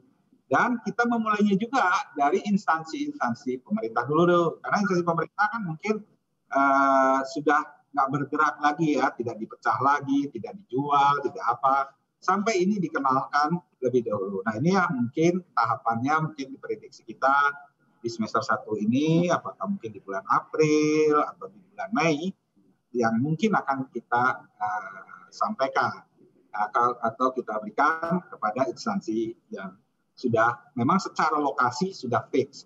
Nah, baru nantinya mulai ke badan hukum dan terakhir adalah masyarakat. Ya, di mana masyarakat ini kan kita harus melihat juga. Itu pun juga kita lihat dari daerah-daerah yang sudah secara data valid dan sebagainya. Prosesnya adalah mereka diberitahu. Nah, setelah itu tadi jangan, tentunya kan kalau sudah ada sertifikat elektronik, jangan ada 2 sertifikat, kan begitu. Itulah sebenarnya prosesnya nanti mengganti. Jadi BPN tidak akan proaktif. Tadi Pak Menteri mengatakan, bahkan jangan layani jika ada yang mengaku petugas BPN menarik sertifikat, tidak akan ada. Jadi itu prosesnya nanti kita sendiri yang akan melihat kesiapannya, lalu nanti secara bertahap. Nah ini kebetulan permennya regulasinya keluar, maka kita secara bertahap akan melaksanakan. Itu Pak Indra. Ya, baik Pak Sekjen. Teman-teman dari manapun di PWI yang ingin menyampaikan pertanyaan langsung bisa menggunakan fasilitas chat yang ada atau WA. Masih ditunggu. Kalau ini pertanyaan sudah sangat banyak yang masuk ke saya. Pak Sekjen, ini pertanyaan kelihatannya dari ini nih, dari pengusaha ini Pak Hendra.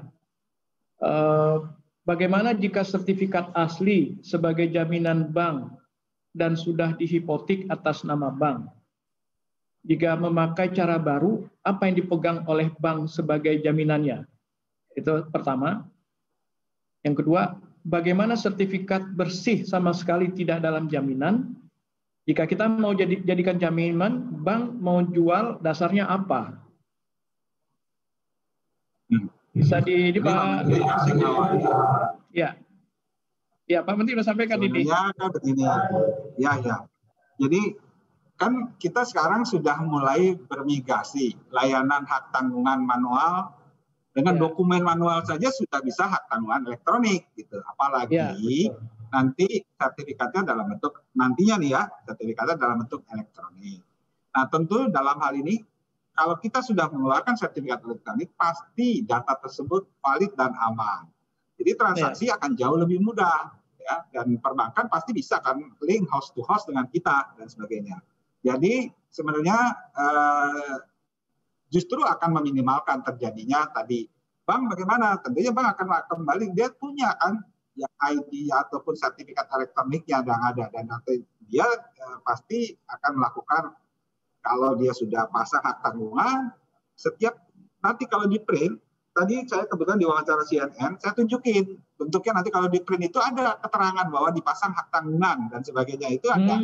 Begitu hak tanggungannya selesai, itu di print lagi hilang dan sebagainya. Jadi itulah bagian yang ada. Jadi tidak perlu kekhawatiran itu, justru sekarang prosesnya nantinya akan jauh lebih cepat dan lebih mudah. Jadi tidak perlu mungkin proses harus antri ke BPN dan sebagainya. Nah ini akan memudahkan kita untuk memberikan pelayanan dan tadi hilangnya pemalsuan sertifikat, hilang warkah, hilang apa, itu akan diminimalkan. Dan tentu kita harus memulai dari situ untuk mencegah, meminimalkan terjadinya katakanlah hal-hal permasalahan di pertanahan. Iya, Pak Sekjen, ini pertanyaan dari Saryana Sudira Praja. Ya. Dari paparan yang disampaikan Pak Menteri dan Pak Sekjen juga ya, dalam hal penerapan Undang-Undang Hak Cipta, ini jelas dan gamblang ditujukan kepada investor untuk dengan mudah mengurus perizinan dan pengadaan tanah. Lalu bagaimana dengan masyarakat yang kemungkinan tanahnya akan dibebaskan, dan ini mungkin kaitannya ke jalan tol atau infrastruktur mungkin ya Pak Sekjen ya, yang harus diserahkan kepada investor atau pemerintah. Bagaimana masyarakat bisa tahu informasi yang diberikan dan harga penggantian itu benar, sesuai dengan yang dari pemerintah, dan ini tidak merugikan nantinya.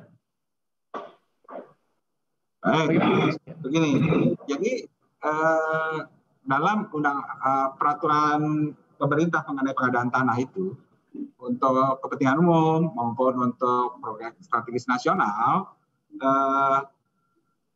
masyarakat ataupun dalam menetapkan, dalam merencanakan ya, itu melibatkan banyak stakeholder, Pak. Jadi tidak serta-merta, karena keterlibatannya kan tidak hanya ATR saja, ada pemerintah daerah, ada instansi yang membutuhkan dan sebagainya. Nah, perencanaan itu dibuat perencanaannya dan pasti akan ada keterlibatan dari masyarakat. Nah, secara ketentuan nanti yang menilai adalah bukan kami nih, tapi adalah appraisal atau penilai pertanahan. Dan penilai pertanahan ini memiliki kewenangan dan dia kalau berdasarkan dari seluruh progres yang ada, hampir sebagian besar sebenarnya pengadaan tanah untuk kepentingan umum ini dengan Undang-Undang Nomor 2 karena dinilai future value-nya itu jauh lebih nilainya lebih tinggi. Jadi sebenarnya banyak orang itu kadang-kadang justru memanfaatkan. Jadi memanfaatkan agar tanahnya dilewati karena itu tadi. Jadi itu yang makanya sebenarnya kita dalam PP ini juga mencegah adanya orang yang melakukan spekulasi. Itu nggak boleh. Kenapa? Dia tahu dibebaskan itu pasti naik harga tanahnya. Jadi tidak perlu khawatir dan masyarakat di situ biasanya nanti dalam menyusun perencanaan akan melibatkan tokoh, stakeholder dan sebagainya yang dalam menyusun perencanaan itu. Kan kita nggak tahu, mungkin ada daerah yang nggak bisa dilewati karena ada area konservasi, area apa yang cagar budaya yang harus dilindungi. Itu kan nggak mungkin BPN sendiri. Pasti itu dilakukan ada instansi terkait untuk memberikan informasi tersebut dan masyarakat.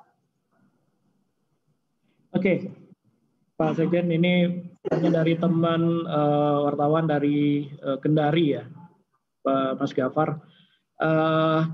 Apakah bisa ada jaminan bahwa penerbitan sertifikat elektronik ini akan menekan kasus-kasus penggandaan sertifikat atau tumpang tindih atau apapun lah pemalsuan yang terkait dengan sertifikat? Oke, baik. Yang pertama tadi bahwa sertifikat elektronik ini kan produk akhir ya dari suatu data. Jadi kita harus memastikan data spasial peta bidang tanah kita itu antara di lapangan dan di komputer itu benar, valid, sesuai. Lalu data-data yuridis yaitu surat ukurnya, gambar ukurnya, peta bidangnya dan sebagainya. Dan data-data yuridis ya lengkap seluruhnya prosesnya sampai dalam buku tanah tersebut terdigitalisasi atau masuk dalam alih media yang tadinya adalah mungkin dalam bentuk analog, warkah. Nah sekarang, ini kan warkah ini kan sangat rentan kebakaran lah atau hilang oleh oknum dan sebagainya. Nah ini kalau sudah masuk dalam data digital tentu pasti data itu akan aman. Dan sistem kita pun juga akan punya mirror. Jadi Pusdatin kita tuh punya dua, kita akan membangun dan sebagainya bahwa security sistemnya akan beda. Lalu yang kedua, apakah akan mengurangi? Ya jelas, artinya gini, yang namanya oknum-oknum yang katakanlah tikus-tikus mengambil dokumen warka itu kan pasti kan hilang. Ya, itu kan tidak terjadi. Lalu memasukkan sertifikat. Baru saja Menteri bersama kepolisian itu menangkap, mohon maaf ya, notaris PKT yang palsu. Ya, dia tuh dengan cara begini, orang itu mau dia jual beli, dia bilang, oh ini siapa enggak, dititipkan ke tersebut sama dia ganti. Nah orang itu nggak tahu. Nah padahal itu karena sertifikatnya analog. Nah kalau sertifikat elektronik itu dengan data yang semakin kita bisa buktikan, tidak ada lagi hilang warka. Kalaupun data itu sertifikat itu hilang, itu mudah print lagi kembali. Maka kemungkinan celah-celah para orang-orang yang memang ingin bermain di dalam masalah pertanahan, mafia tanah, ini ruangnya pintunya akan semakin kita tutup. Nah inilah yang membuktikan bahwa sistem bagaimanapun sistem data digital ini sudah keniscayaan bahwa semua akan harus hanya tinggal sekarang PR kita ini betul-betul mempercepat proses. Nah kenapa nggak nanti aja? Kalau nanti saja sudah terlambat pendaftaran tanah presiden target 2025 selesai, terus baru kita digitalisasi, too late gitu. Sementara orang sekarang sudah semua transaksi digital. Nah makanya kita mulai. Nah, dikenalkan dulu nanti tahapan demi tahapan, instansi demi instansi yang mungkin sudah lebih mudah di-educate. Itu Pak. Pak Sekjen, pernah ada hitungan nggak berapa sih efisiensi atau penghematan yang didapat dibanding kalau kita tetap menggunakan sertifikat fisik seperti yang sekarang ya? Kita kalau menghitung efisiensi dan menghitung itu kan tidak hanya sekedar jumlah nilai belangko dengan sertifikat elektroniknya kan itu. Tetapi kita lihat adalah manfaat benefit yang lebih luas kan begitu. Nah, satu benefit yang lebih luas adalah kemudahan bertransaksi, kemudahan dan pelayanan. Itu kalau dinilai kan sebenarnya membuat putaran satu ekonomi akan jauh lebih cepat kan gitu. Dengan contohnya hak tanggungan elektronik aja itu kan harusnya proses lebih cepat. Pengecekan secara elektronik lebih cepat.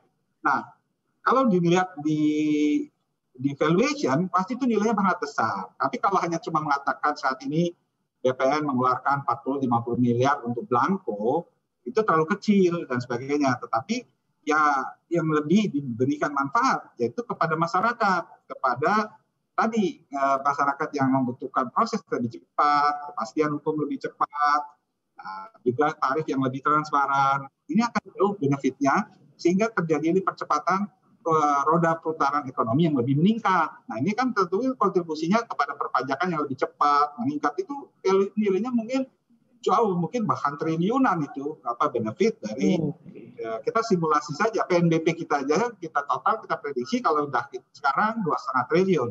Kalau sudah kita bisa migrasi ke layanan elektronik, kita bisa naik hampir 10 kali. PNBP-nya bisa mendapatkan karena informasi data-data yang lainnya nanti akan kita kumpulkan baik data tata ruang, data nilai tanah dan apa semua dalam sertifikat tersebut dan orang akan semakin senang untuk mengecek mau beli tanah dulu dia cek lagi dan sebagainya. Itu yang manfaat dari sistem elektronik. Ya, ini banyak pertanyaan soal mitigasi risiko nanti nih Pak Sekjen. Apakah keamanannya itu terjamin nanti setelah jadi sertifikat elektronik? Mohon izin mungkin saya lihat juga ada Pak Suyus, Pak Dela, mungkin bisa memberikan tambahan terkait ke IT mungkin Pak Sekjen ya. Saya mungkin coba Pak Suyus, Pak Dela bisa sharing untuk masalah itu ya Pak. Silakan Pak. Pertanyaan terbesar memang kelihatan dari sisi keamanan. Silakan Pak Suyus.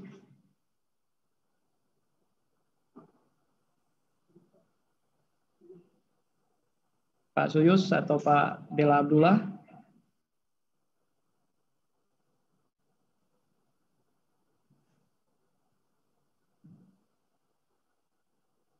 Ya, mungkin sambil menunggu kita masuk ke pertanyaan yang lain, Pak Sekjen. Ya.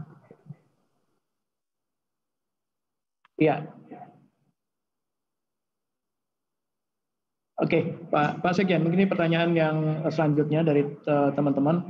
Apakah ada perubahan kebijakan yang mendasar di bidang pertanahan yang terkait dengan Undang-Undang Cipta Kerja?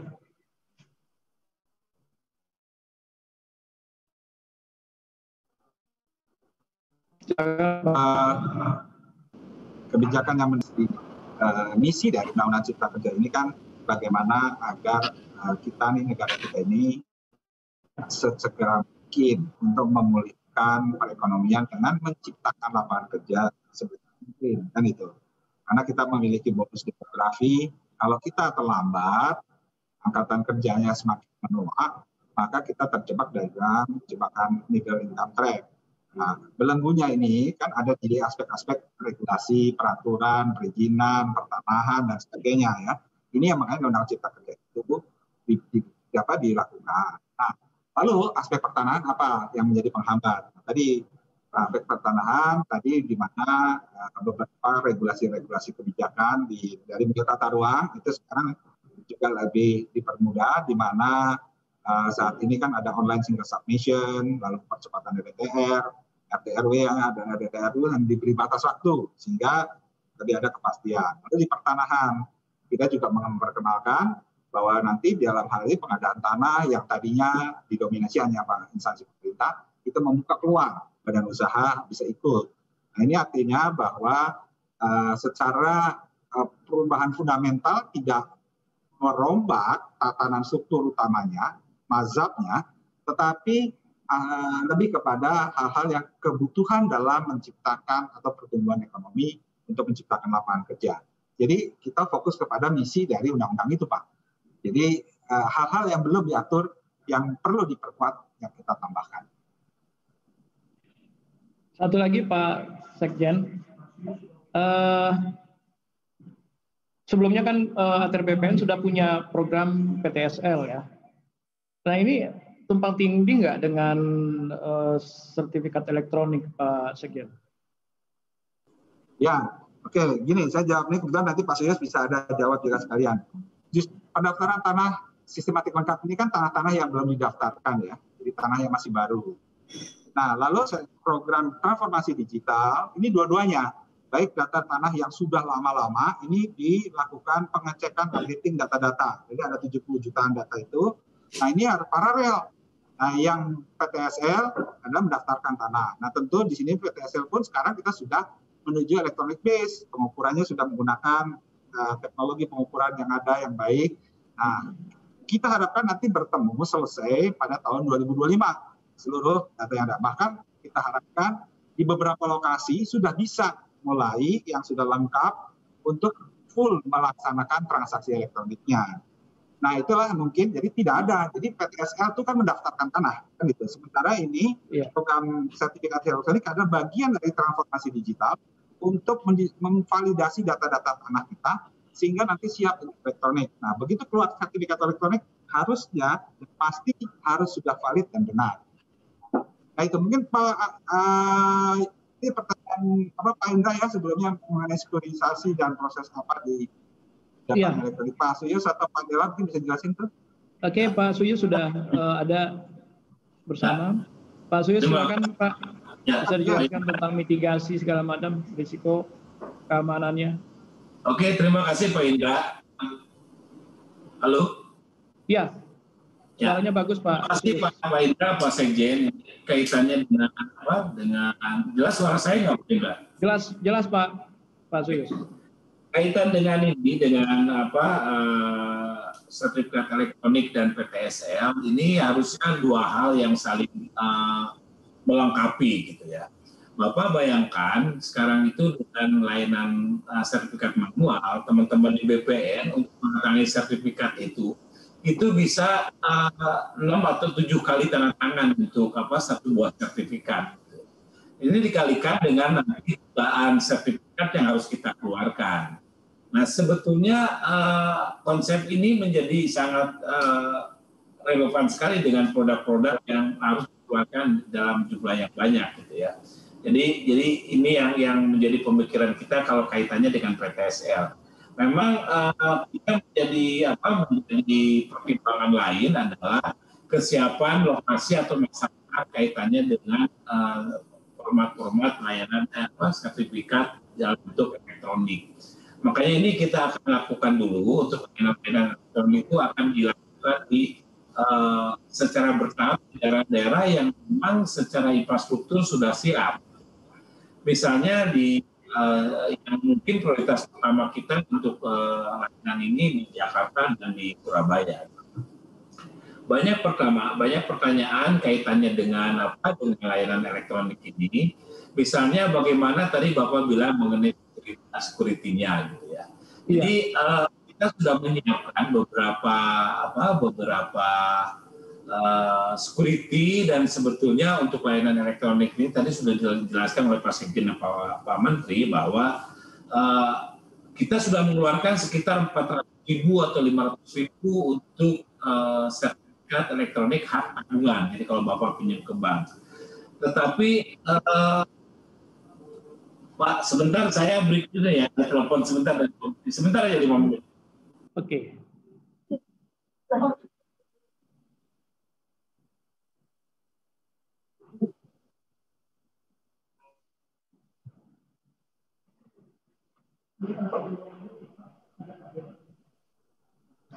Pak Dela ada Pak Dela? Pak Dela bisa melanjutkan mungkin Pak Dela Abdullah. Pak Firdo mengenai sistem sekuritisasi.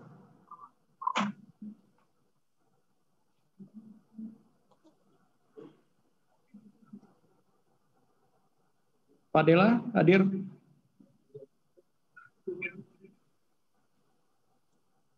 Sambil menunggu Pak Suyus.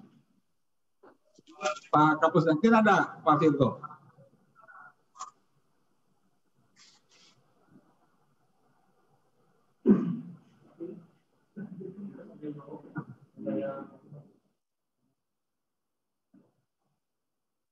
Ibu Andriani.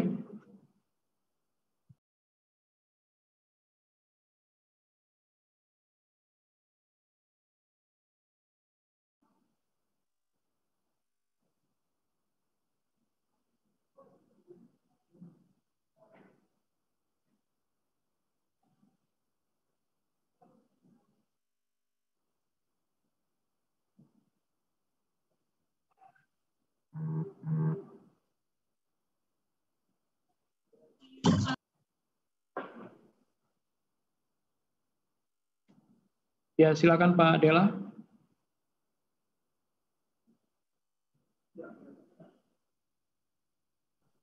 Silakan Pak Dela.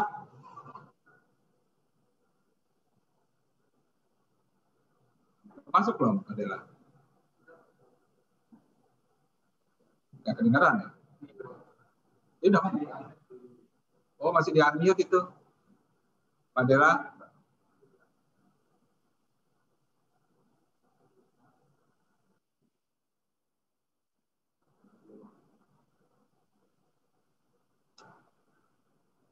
Oke, sambil tunggu Pak Dela. Masih ada beberapa pertanyaan lagi. Bisa? Pak Dela udah ada ya? Oh, ya. Silakan Pak Dela. Pak Dela masuk kan?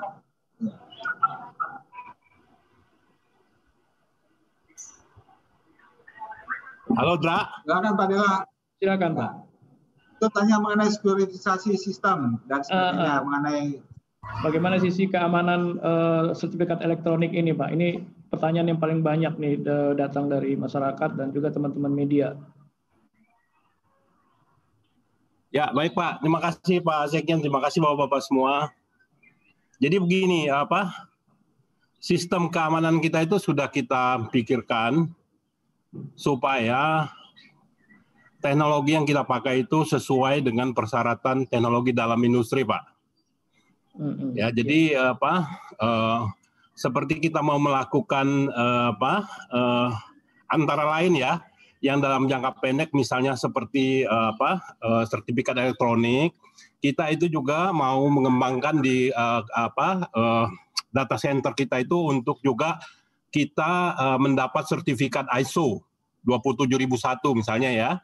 Jadi pengamanan data, assessment terhadap data, network data, jaringan dan lain-lain itu kita targetkan kita sertifikasi secara internasional ya. Jadi apabila kita mendapat sertifikasi itu, maka kita itu berarti beroperasi dalam standar industri yang sudah terbukti bahwa secara pengamanan itu diakuin oleh industri itu sendiri, Pak ya. Nah, jadi itulah yang kita lakukan. Jadi kalau misalnya orang, misalnya kalau orang berpikir, wah nanti nomor saya misalnya dirubah, nggak bisa. Karena kan dia ada recordnya, ada audit trailnya, siapa yang masuk ke dalam itu, siapa yang merubah dari IP berapa. Dan kalau orang yang tidak punya kepentingan pasti diblokir oleh sistem sendiri, begitu. Gitu. Ya. Jadi itu yang sudah kita pikirkan ya. Tapi yang paling penting kita akan menargetkan supaya kita mensertifikasi diri dengan ISO 27001 antara lain ya Pak ya, untuk keamanan data. Begitu kira-kira Pak Sekjen dari saya. Mungkin pernah ada standar dari luar negeri yang pernah pakai teknologi ini Pak Dela? Oh ya, kita juga bekerjasama dengan ini Pak, dengan berbagai ini ya lembaga internasional juga, antara lain World Bank. Juga dalam proses transformasi digital itu kita bekerjasama dengan Melbourne University dari Australia. Jadi mereka juga share tentang experience mereka yang mereka lakukan, misalnya seperti di Australia, di New Zealand, di Korea juga memakai hal yang sama. Jadi kita juga belajar, kita membenahi. Karena begini, nanti kan teknologi yang mau kita pakai itu kita mau berubah dari konsep data warehouse itu menjadi big data. Kan data pertahanan itu mau kita benerin, kita mau supaya dia menjadi sebuah informasi yang punya nilai ekonomis, yang punya nilai komersial ya Jadi kita ke depan itu data itu akan menjadi basic pengelolaan yang sangat sangat strategis bagi kita, karena makanya konsepnya kita mau ke big data. Nah, kalau big data kan kita bisa tidak hanya bisa membuat berbagai informasi yang punya nilai ekonomis, misalnya begini, Bapak mau lihat berapa kali sih kenaikan tanah di daerah tertentu. Nah, itu bisa kita hadirkan di informasi pertanahan semacam itu. Nah, itu tentu saja harus memakai teknologi Big Data. Nah, kalau orang memakai teknologi Big Data, maka seperti kelaziman industri sekarang itu pasti kita akan memakai security seperti blockchain misalnya ya Pak, dan lain. Jadi perubahan-perubahan data itu nggak bisa dilakukan oleh seseorang karena dia harus dimonitor oleh noding yang nanti harus mengupload semua perubahan. Itu antara lain dari segi security. Jadi kita juga bekerja sama dengan luar juga. Oke, ini pasti sudah diuji cobakan Pak Dela ya? Oh udah Pak ya. Yang kita lakukan sekarang ya kita siapkan. Antisipasi hacker, crime itu semua sudah mitigasi ya? Iya ya Pak. Kita juga lokal kan kita bekerja dengan BSSN juga Pak untuk cryptingnya kan gitu. Jadi kita juga bekerja sama sangat erat dengan teman-teman di BSSN untuk keamanan cybernya. Iya, Pak Dela ini agak teknis juga. Artinya data sertifikat kita yang nanti ada di Big Data tadi itu tidak bisa dibuka atau diakses oleh orang lain kan? Ya, jadi begini Pak. Nanti kan kita pikir semua orang seperti jadi gini nih analoginya ya Pak ya. Ya, betul. Informasi pertanahan itu kalau dia sudah modern, dia itu seperti Bapak mempunyai ATM. Jadi hanya Bapak sendiri yang tahu nomor ATM-nya. Karena Bapak mau tarik uang harus pakai PIN kan. Okay. Ya kan, nggak bisa Bapak orang lain misalnya tiba-tiba saya mau ngecek tanahnya Pak Indra gitu. Oh saya ngecek Pak Indra punya tanah di mana aja. Nggak bisa gitu. Iya. Nggak bisa. Yang hanya bisa ada orang itu adalah informasi yang sifatnya umum Pak. Ya jadi misalnya saya mau lihat perusahaan properti mungkin tadi Pak kasih mengenai kemudahan buat berusaha kan, misalnya perusahaan seperti mau bikin apartemen di salah satu daerah katakan di Bekasi. Nah dia mau lihat tuh tanah di sekitar itu tuh berapa sih kenaikan nilai ekonomisnya begitu ya. Itu satu bisa dia lihat dari situ. Misalnya di situ tuh rata-rata tanah itu berapa orang punya rumah di daerah situ rata-rata tanahnya berapa meter persegi. Ya kan rata-rata traffic sertifikat orang berjual di sana itu seberapa tinggi dan lain-lain. Nah, informasi semacam itu bisa kita monetize. Tapi kalau orang mau ngecek tanahnya Pak Indra ada di mana aja, saya ketik nama Pak Indra Utama itu bisa. Itu sebagian kekhawatiran juga itu Pak. Iya itu dia. Jadi kan karena itu kan sifatnya privacy Pak. Jadi kecuali Bapak ngasih nomor login Bapak, nomor password Bapak ke orang lain, itu pun teknologi bisa nanti kita mau supaya itu bisa di-trace juga. Itu kenapa kita mau pakai juga teknologi untuk men-trace hal yang ke irregularities ya dalam assessment informasi itu kita pikirkan karena itu Pak Menteri sangat concern Pak ya dengan hal-hal semacam itu. Maka kita juga bekerja sama dengan teman-teman dari World Bank, dari Melbourne Uni ya yang untuk melihat seperti apa sih kelaziman di luar negeri situ sehingga kita bisa manage itu dengan benar dan dari segi security itu tercover dengan baik. Begitu Pak Indra. Ya Pak Dela sedikit lagi teknis. Jam 3 mesti ini Pak Indra gitu. Siap Pak Sekjen, mungkin ada 2 pertanyaan lagi mungkin Pak Sekjen bisa bantu menjawab. Tapi saya agak ke teknis sedikit ini Pak Dela kebetulan ada. Itu pasti di perbankan udah nggak perlu lagi ruangan ruangan untuk menyimpan sertifikat Pak Dela ya. Oh ya, jadi kan custodial itu adalah elektronik. Nanti kita akan pikirkan itu secara ininya. Mungkin itu another business juga, opportunity. Ya kan? Custody itu akan kita pikirkan juga secara digital, Pak. Sekarang belum ya, Pak?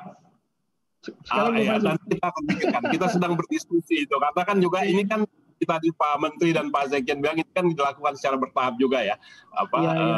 Nanti terkaget-kaget lah orang, Pak, kalau terlalu. Iya. Oke Pak Dela, terima kasih banyak Pak Dela. Terima kasih Pak Indra. Ya, kita kembali ke Pak Sekjen, ke Pak Himawan. Ada satu pertanyaan lagi nih Pak Sekjen. Ya, silakan. Ya, Pak Sekjen, ini sertifikasi ini saya lihat sih ibarat pisau bermata dua ini. Ya, yang satu ini membuat masyarakat yang punya sertifikat ini menjadi bankable nih kan. Karena tanahnya bisa diagunkan, bisa ke bank, dia bisa dapat dana ya untuk apapun lah, untuk bisnis atau untuk beli yang konsumtif kan. Tapi di sisi lain juga mereka bisa kehilangan aset juga karena liquid kan. Bisa buat yang lain-lain juga ini. Gimana Pak Sekjen melihat kondisi ini, Pak? Apa benar begitu, Pak?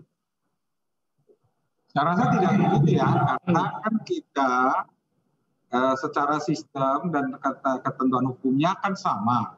Yang tadinya bentuknya sertifikat yang hijau itu, sekarang kan sertifikat hijau itu sebenarnya sudah ada yang datanya di kita pasti sebagian besar sudah terdigitalisasi, Pak. Jadi memang cuma produknya aja belum kita keluarkan sertifikat elektronik, kan begitu. Jadi tidak berarti malah jadi seolah-olah akan jadi malah hilang karena itu sifatnya virtual dan sebagainya. Tidak. Secara ketentuannya itu semua proses itu juga yang buku tanah ataupun sertifikat tersebut itu semua sudah kita lakukan sekarang secara bertahap. Jadi kalaupun sekarang sertifikatnya masih bentuknya ada, tapi semua kan ditransaksikan yang ada di komputer kita itu tidak lihat itunya. Semua itu kita catat memang di buku tanahnya. Tapi di dalam buku tanah digital itu sudah terupdate, Pak. Jadi itu nggak ada masalah, Pak. Gitu. Jadi yang tadinya orang pegang uang, sekarang kan pegang cukup transfer aja, pakai mobile phone, atau apa itu sebenarnya begitulah. Gitu. Jadi sebenarnya sama, hanya tadi bentuknya yang kita rubah kan gitu ya. Tapi ini masih panjang, Pak. Jadi masyarakat tidak perlu khawatir. Kita masih melakukan tadi menguji dulu seluruh data-data dan lokasi mana yang paling siap dan instansi mana yang jadi Jadi isu mengenai penarikan itu tidak benar. Jadi tidak benar, itu yang harus penarikan, tapi artinya itu penggantian pada saat telah siap. Iya. Ya, ini mungkin informasi yang sangat penting ya. Tidak ada penarikan besar-besaran untuk sertifikat. Tidak ada. Nanti akan saya bikin edarannya ke seluruh kepala kantor bahwa tidak akan ada. Dan masyarakat juga tidak perlu khawatir karena itu memang ujungnya nanti kalau sudah ada nggak mungkin ada 2 sertifikat kan, Pak. Gitu aja. Oke. Pak Sekjen, kebetulan ada Pak Virgo ya. Kapus Datin mungkin juga bisa menambahkan. Pak Virgo, silakan Pak, langsung. Berhubung Pak Sekjen sampai jam. Saya pikir tadi Pak Adela sudah menjelaskan cukup baik untuk masalah teknisnya ya. Jadi ada Pak. Kedengeran Pak. Silakan Pak. Ya Pak Adela tadi sudah menjelaskan secara virtual ini Pak jadinya. Jadi Pak Adela tadi sudah menjelaskan secara teknis. Saya pikir saya cuma mau menambahkan bahwa sertifikat elektronik ini cuma perbedaan bentuk aja, perbedaan media lah mungkin supaya nggak terlalu bombastis seolah-olah bahwa kita sekarang memang. Suaranya nggak keluar Pak Virgo. Halo? Iya. Kedengeran Pak? Kedengaran di sini Pak Virgo. Oke. Jadi ini sebetulnya cuma masyarakat yang tadinya memegang sertifikat kertas sekarang berubah jadi sertifikat elektronik. Tujuannya apa? Tujuannya supaya lebih aman, lebih efisien, mudah penyimpanannya, nggak takut kebakaran, nggak takut dipalsukan dan lain-lain. Soal tadi keamanan kita sudah meningkatkan beberapa keamanan. Bahkan di dokumen sertifikatnya sendiri ada keamanan QR code, ada keamanan hashtag, ada keamanan tanda tangan elektronik yang dijamin BSSN dan lain sebagainya. Dan Pak Indra, bisa saya sampaikan bahwa ini bukan yang pertama kita mengeluarkan sertifikat elektronik. Memang untuk sertifikat tanah, ini yang pertama elektronik. Tapi kita sudah dari September 2019, kita juga sudah mengeluarkan sertifikat elektronik. Namanya sertifikat hak tanggungan elektronik. Ya, di mana beneficiary-nya adalah bank. Dan itu sama persis gitu. Dulu bank pakai sertifikat hak tanggungan yang bentuknya kertas, udah kita rubah jadi elektronik. Dan dengan pengalaman setahun setengah ini kita confident sekarang kita mulai mengekskalasi ini ke sertifikat hak atas tanah. Gitu Pak. Terima kasih. Pak Virgo, saya pertanyaan terakhir mungkin ini Dipan. Ini data sertifikat elektronik ini nanti di mana base-nya, Pak? Disimpannya di mana, Pak Virgo? Oke. Disimpannya di data center. Cuma saya nggak bisa kasih tahu data center saya ada di mana, Pak. Oke. Iya, betul, Pak. Jadi kita punya data center dan kita punya disaster recovery center. Jadi kita udah redundant. Cuma saya nggak bisa kasih tahu ada di mana gitu, Pak. Iya, Pak. Itu sama aja ngasih tahu di mana kas kita, Pak. Iya. Oke, Pak Virgo. Cukup jelas, Pak. Pak Dela, ini jam 3, Pak Sekjen juga udah ada acara lagi. Ya, kita cukupkan sampai di sini. Sebenarnya masih banyak pertanyaan dari teman-teman, tapi yang masih penasaran mungkin bisa tetap mengirimkan pertanyaan melalui chat. Nanti kita akan teruskan ke Pak Sekjen atau teman-teman di Kementerian ATR BPN. Ya, terutama teman-teman PWI yang dari luar kota ini. Oke, Bapak hadirin, Ibu semua, teman-teman pers yang berbahagia, alhamdulillah ya, kita cukupkan sampai di sini ya. Seluruh rangkaian sesi webinar ini, paparan pertama tadi dari Pak Menteri, Pak Sekjen, kemudian juga tambahan dari beberapa teman-teman, Pak Dela tadi, Pak Virgo juga mengenai isi keamanan, dan ini sudah kita lalui dengan baik. Atas nama teman-teman panitia Hari Pers Nasional, teman-teman PWI, kami ucapkan terima kasih kepada Pak Sofyan Jalil, Menteri ATR BPN, dan kepada narasumber kita yang luar biasa hari ini, Pak Sekjen, Pak Imawan Arif, kemudian dari teman-teman yang juga tadi sempat menambahkan beberapa penjelasan yang sangat-sangat penting ya. Dan juga terima kasih kepada audiens yang menyimak nih sampai nggak bergeming dari 296. Lumayan, ini sangat antusias ya. Kita beri aplaus dulu semua nih buat peserta kita. Alhamdulillah, mudah-mudahan program yang akan dijalankan oleh teman-teman ATR BPN bisa berjalan dengan lancar. Kelihatannya ini minta foto bersama ini audiens nih. Bisa dibuka nggak host atau admin? Kita buka dulu semua videonya untuk bisa foto bersama.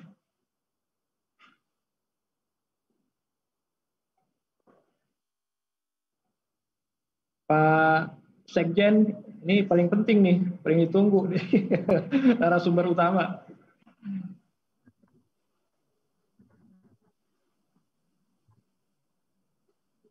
Ya.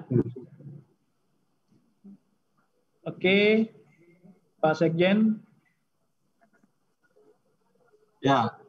Iya, videonya masih belum keluar, Pak Sekjen. Hah? Oh, saya belum buat. Sini ada.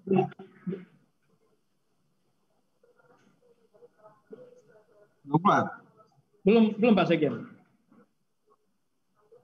Lucu ya, di sini saya sudah ada. Keluar Pak, sudah keluar. Di Sudah keluar ya? Sudah keluar. Oke. Udah ya. Oke, silakan fotografer virtual kita bisa memulai untuk mengambil foto.